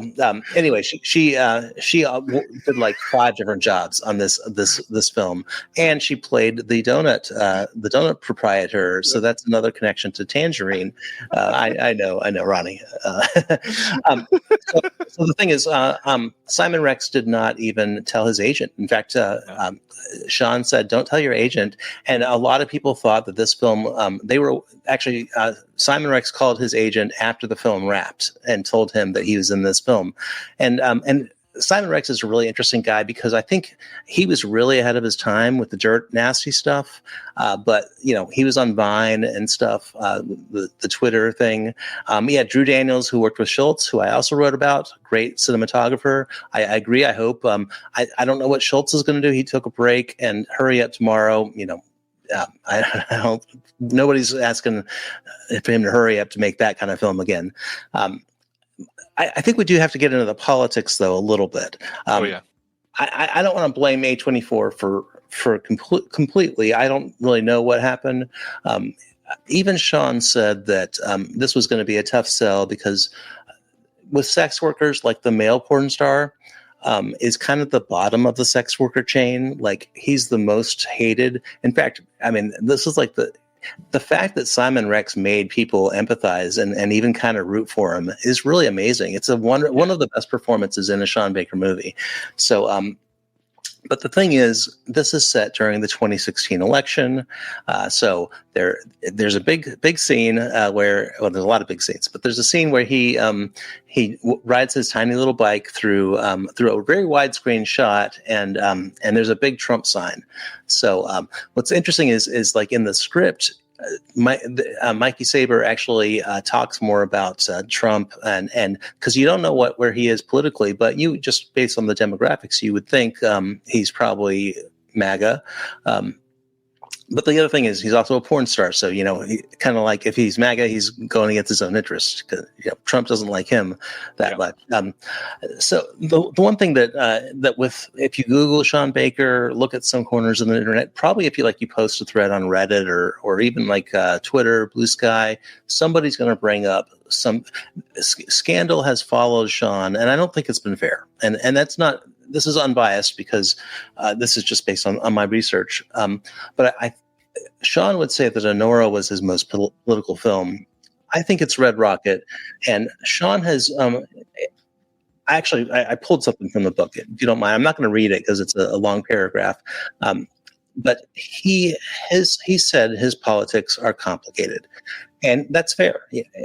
We live in a very, very weird world. And he said he wants to keep his films ambiguous enough where audience can apply their own politics to it.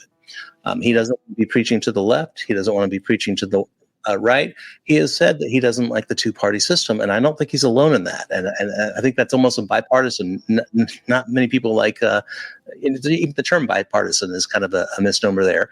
But he is critical of echo chambers. And so that's where, like, people have picked up on his social media activity. And that's where I want to read. I just want to read a little bit. So this is unedited, so this might not be the best word, but a media diet does not define the world. And Baker has admitted that his politics are complicated and the world is in a weird state. Rather than add to that, he wants to make something that provides enjoyment to people, whether it's intellectual stimulation, laughs, or both. He just wants to make his films. So, I'm on a little bit of a soapbox here, but the thing is, he also, because he doesn't want to live in an echo chamber, and he has to portray life, humanity as it is. Characters like Mikey Saber. He's got to understand that world. So I don't want to read the tea leaves. We do follow each other on social media. I have seen who he follows, and I'm not bothered by that. I don't want to read into it, and frankly, I don't think I need to. I think it's up to him if he wants to explain that. My speculation is that he just wants to see the world. I do know that he's talked about the immigrant experience. We can just look at who he's portrayed on film.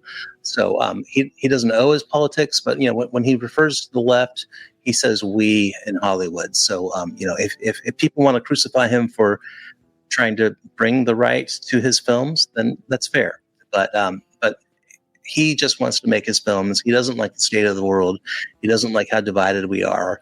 I don't know that he's going to solve things, but I actually commend him for not trying to make his films overly political, even though, and we'll get to one that is that also deals with political issues where I think he's a little more clear with his feelings. So anyway, I don't know. I just said a lot of shit. So what do you think about all that? Yeah, I mean, I think it's quite accurate. The whole scandal following Sean is something that's pretty well known, and you can find that out quickly simply by sharing an opinion online somewhere, because everybody that thinks he is the most evil person in the world will let you know pretty much immediately in the comments.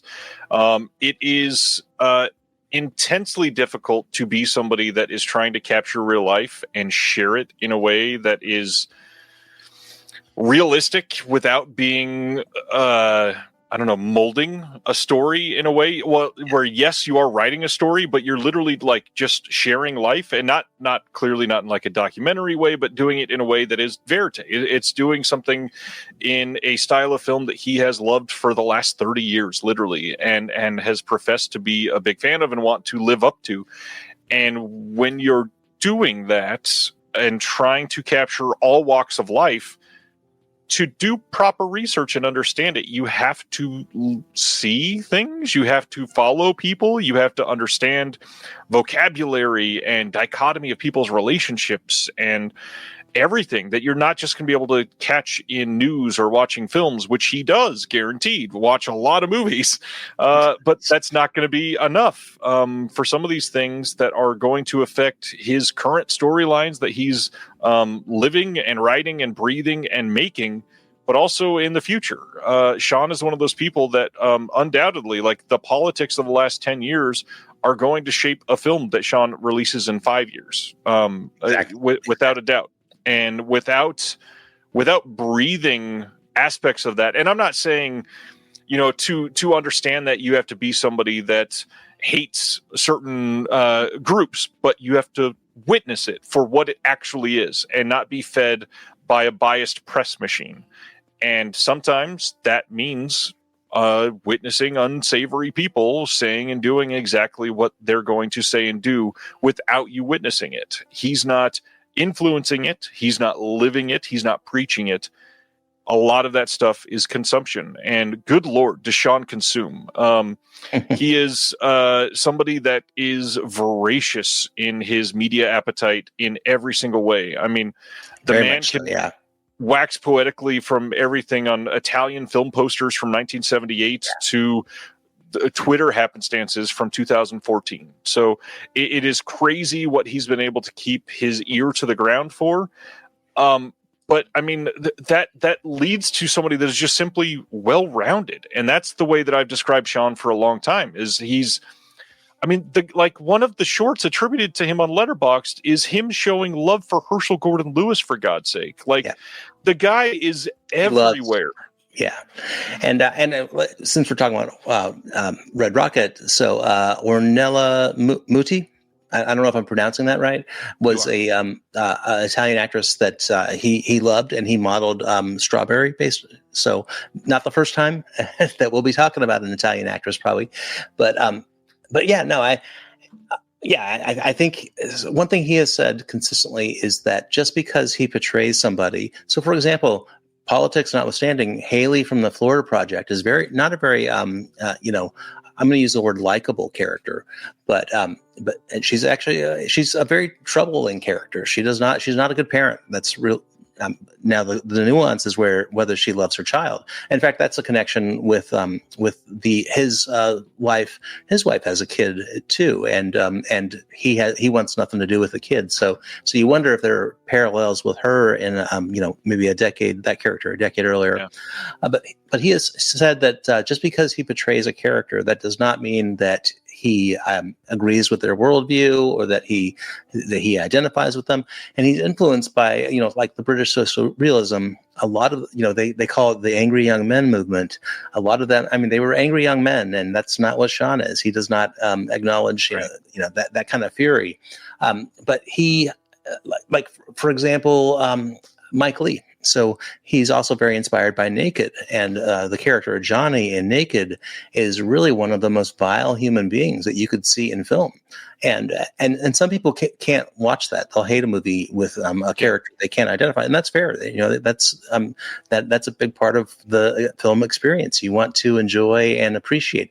There are other people, and I think we're probably in this category, that can appreciate like a Herschel Gordon Lewis movie. We're not going to identify with his characters either.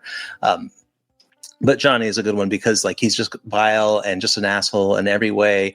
And I'm not saying that that's what Simon Rex is playing or any of his other characters, but he's not trying to convince you of some sort of platform or some sort of agenda through his characters. He's really just trying to tell you a story. Again, it sounds like we're going to get to another film pretty soon.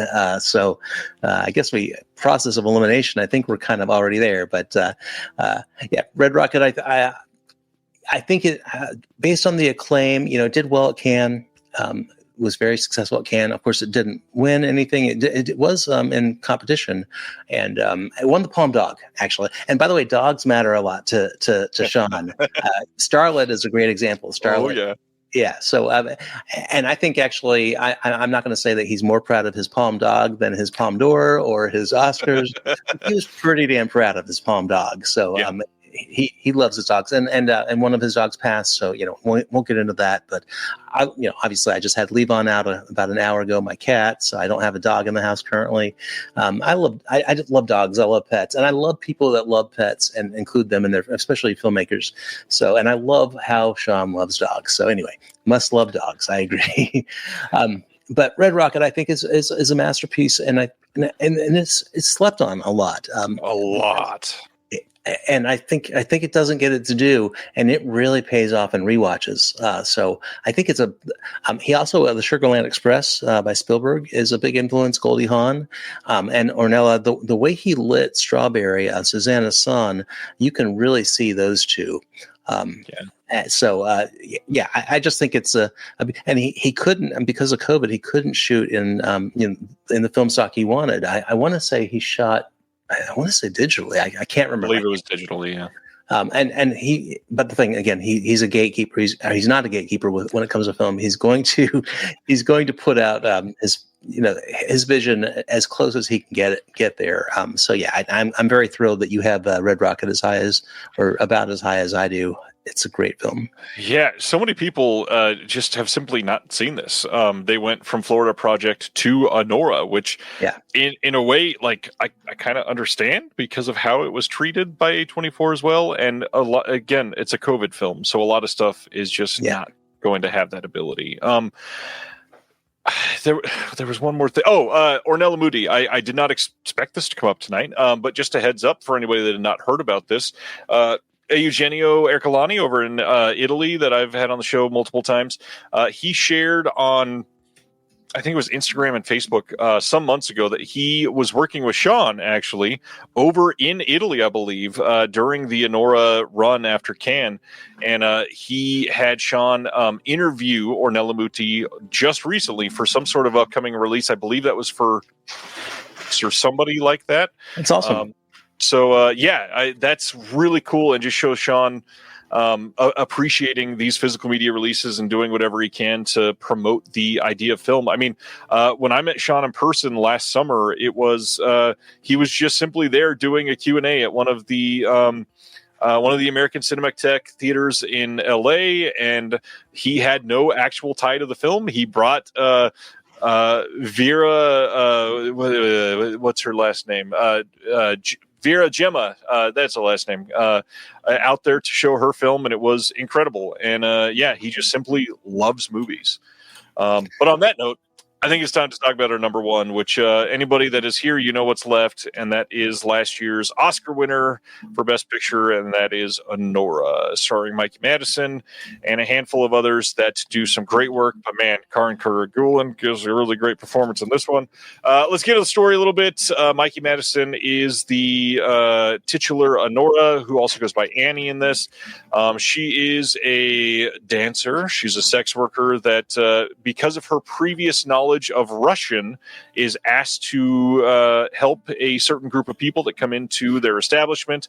And based on that, she is asked to hang out with one of these people at home, and it leads to a closer relationship between them. And very quickly, they are engaged to be married, and the story goes from there.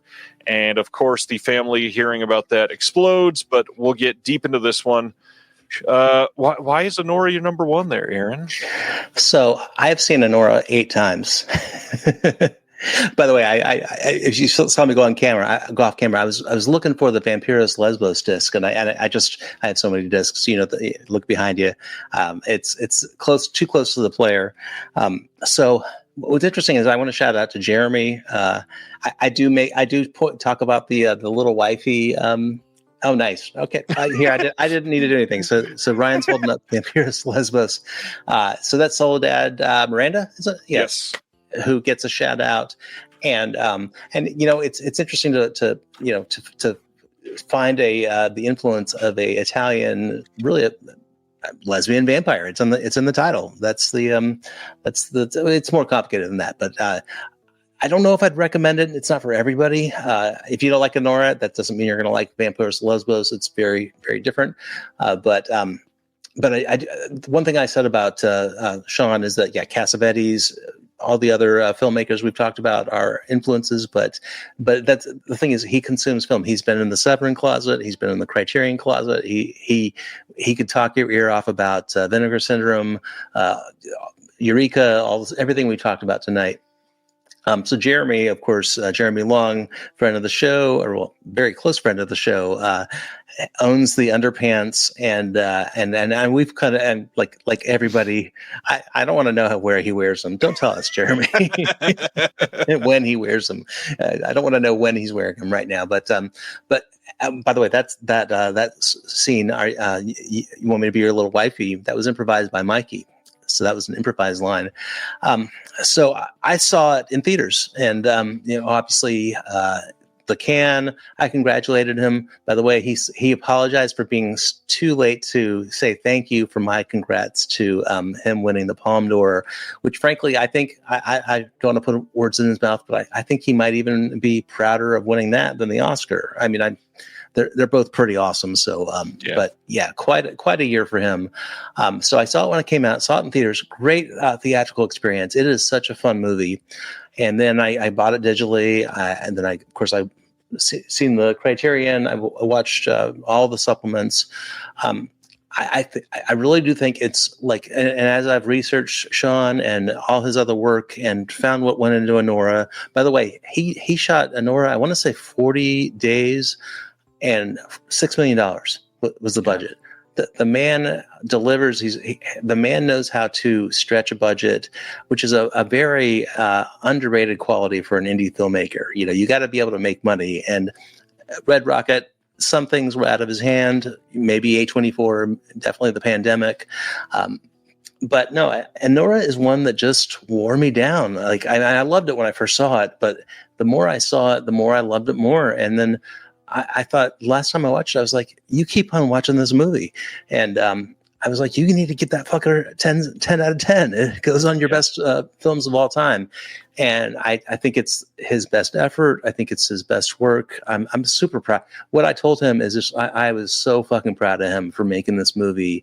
And I think, even though he succeeded so many times before, I think this is really finally when he realized his vision, where he got everything.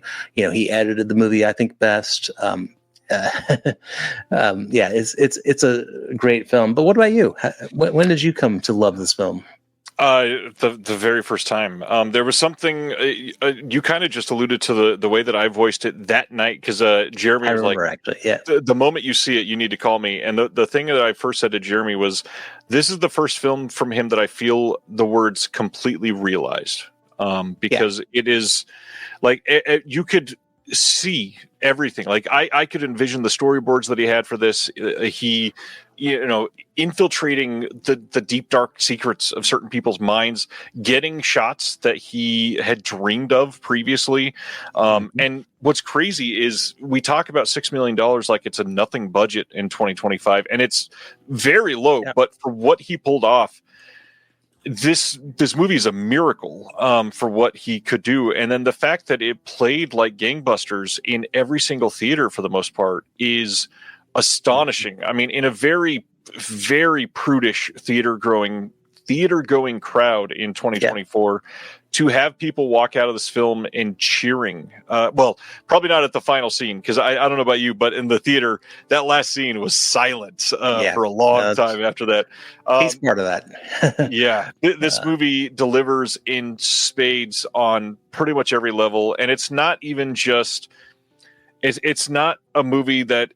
I don't even know the best way to say this. Like, it is really rare for a movie, first of all, to win the Palme d'Or and the Best Picture Oscar. Yeah. But to have that feel deserved after a year like that is kind of astonishing. And a lot of people were like, it was just an off year for films. No, 2024 was a great year for movies. It was a great year, yeah. Nora deserved every single aspect of it. Mikey Madison was incredible in this. Yes, the storyline is amazing.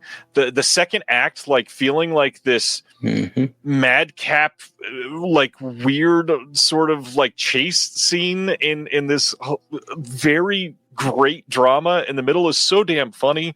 The writing in this is impeccable, but truly, I don't know, because I haven't talked to him since then personally, other than through a couple emails. But I feel like the moment that Sean won the Oscar for editing for this was probably one of the most proud moments of his life. Not even that we knew that he was going to win that night, but the editing in this movie is so absolutely untouchable.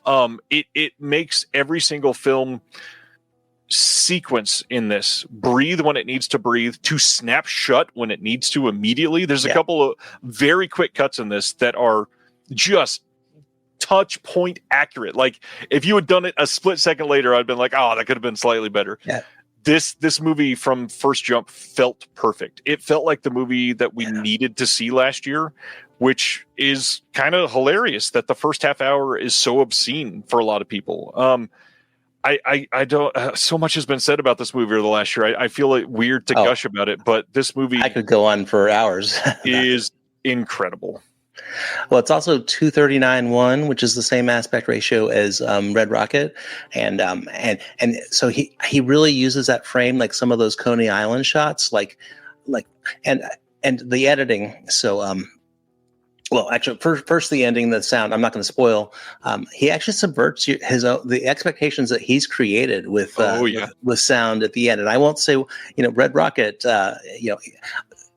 the ending, without spoiling, being kind of vague, the ending is the same but different, and makes you question. So you want to walk out of the theater thinking about it. Very successful with that. One thing I say in the book is that I think a case could be made that he's a better editor than director, and that doesn't mean that he's an amazing director. But the thing is, he does so much. He's almost like a project manager because he wears so many hats. But because he's such a great editor, he actually learned editing first. That's how he got his start. So he's able to. That actually informs how good he is as a director, and he's able to foresee the shots he needs, the coverage he needs, so the blocking he needs. That's how he gets these shoots in at budget, because he doesn't. He knows what he doesn't need, which is just as important as knowing what he does need. So, I agree. His vision was realized. This was a perfect film. We got to shout out Karen Karagulian. He is, and Yura Borisov. Everything is tremendous, and certain people, sure, the cream rises to the top. I also think it's important to say that he calls this his most political film, and even though I said that Red Rocket is his most political film, what he's talking about, I think, is more global politics and talking about riches, wealth, and privilege. It's there. So, and also the expectations of somebody that has not seen that life, so has been sheltered from it. So a lot of most of his characters have been sheltered from that sort of a privileged life. So you can see the motivation really from opening scene to the end of a character like Annie and how she acts, how she does. Now, I don't want to say anything about any endings, but the thing is, with, for example, the social realist pictures, you're usually not going to get a happy ending. And sometimes with Sean's you do, sometimes you don't. I'm not going to say anything about this one, or I'm just going to say that the ending, I think, hit the exactly right tonal note. And I would say that other than maybe Red Rocket, I really like the way Red Rocket ends and the song that's used, really leading up to the end. But I think Anora is just, like you said, a perfect movie. And now I want to buy a thong that says, "You want me to be your little wifey?" Is it available somewhere, Sean? Can you send it to me? Not really. But no, it's great. And when I saw the editing Oscar, let's get just real quick, award season. Remember that, he was the front runner and then he wasn't. The Brutalist was. Some people thought The Substance, of course, Demi was the best actress front runner. And then the momentum shifted. He won the DGA. You all know the history. You all probably watched award season. I think that this was always everybody's favorite film. If you look at the critics list, it was by a mile above everything. In fact, I don't even think The Brutalist was number 2. I want to say it might have been The Substance. I forget. I think actually Challengers was pretty high. But I think from start to finish, everybody loved Anora. There are some detractors, especially, there's a lot of sex in the movie. That's what my wife said. The first half hour, she's like, "Are they going to just fuck all movie?" And I was like, just hang out a bit. But no, everybody loved the movie, as they should. And I'm really glad that Sean had finally, after I jinxed him, the success that he deserved. 5 Oscars for the movie, 4 personal, his best movie. I think it's a great way to end this discussion. So this has been fun. It's been a long talk, but man, Sean deserves it. I can't wait to see what he does next. I hope he makes his way to, I'll I'll save that. But where he meant to go instead of Red Rocket, and he's talked about that, Vancouver. Yeah, he'll get there someday. It's not the right time for that. So, and this is public. It's not.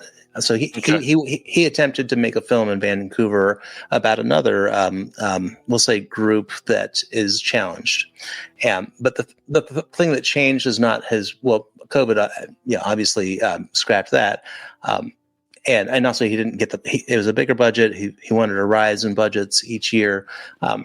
So the thing is, the problem statement, we'll say, for example, the problem statement of Red Florida Project hasn't changed. There are probably still people living in hotels in Florida. It's a problem that's not going to go away, and I think he'll make it someday.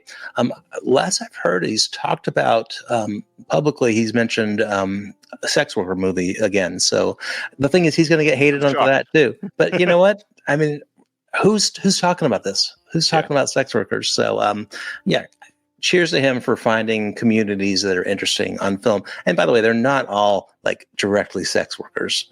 That's true. They're people first, and then Annie is maybe Annie and Dree Hemingway in Charlotte are like and Simon Rex, of course. But yeah. It's also about a lot more than just the sex work aspect, which is the best part, I think, about these, is that it plays a very small part of his story for the most part. So, Aaron, thanks for doing this. Why don't you share more about Cinejourneys, tell everybody where they can find that, and then what's going on with Criterion now, because it's been quiet.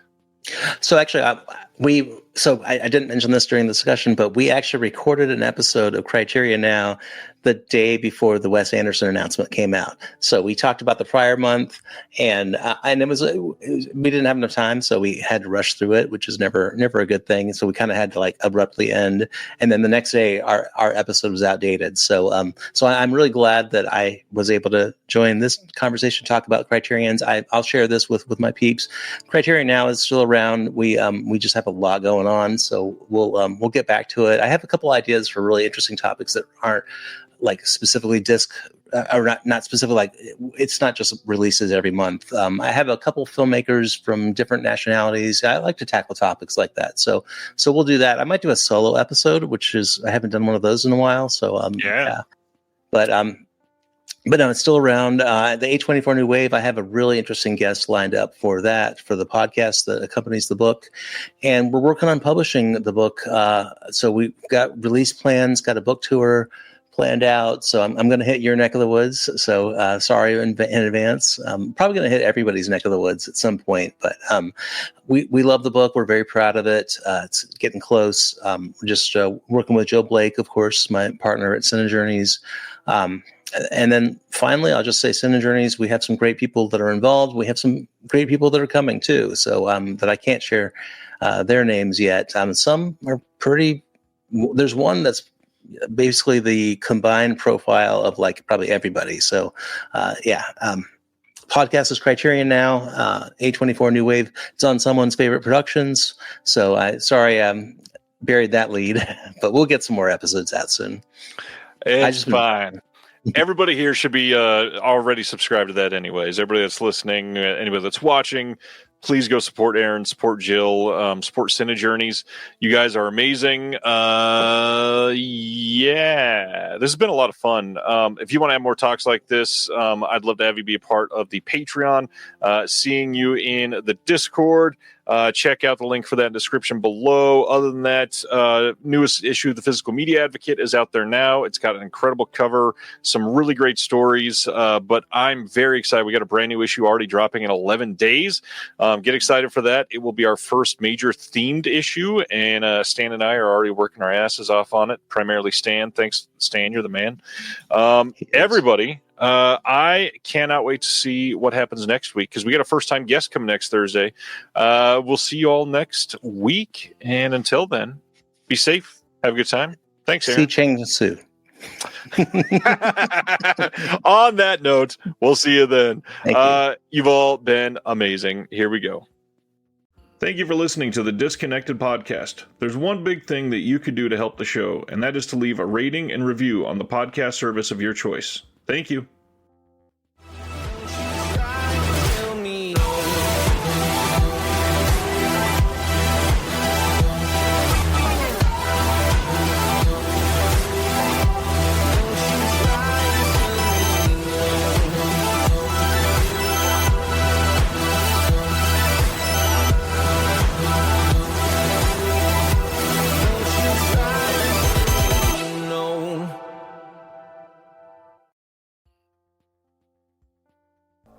If you're looking for more horror outside of the mainstream, look no further than Unsung Horrors, a podcast about underseen horror movies.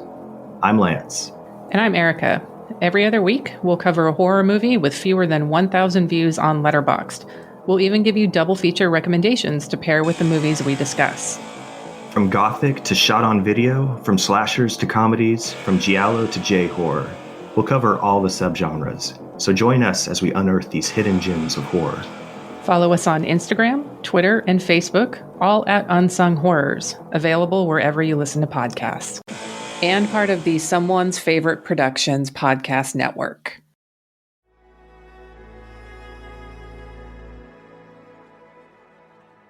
Thank you for listening. To hear more shows from the Someone's Favorite Productions podcast network, please select the link in the description.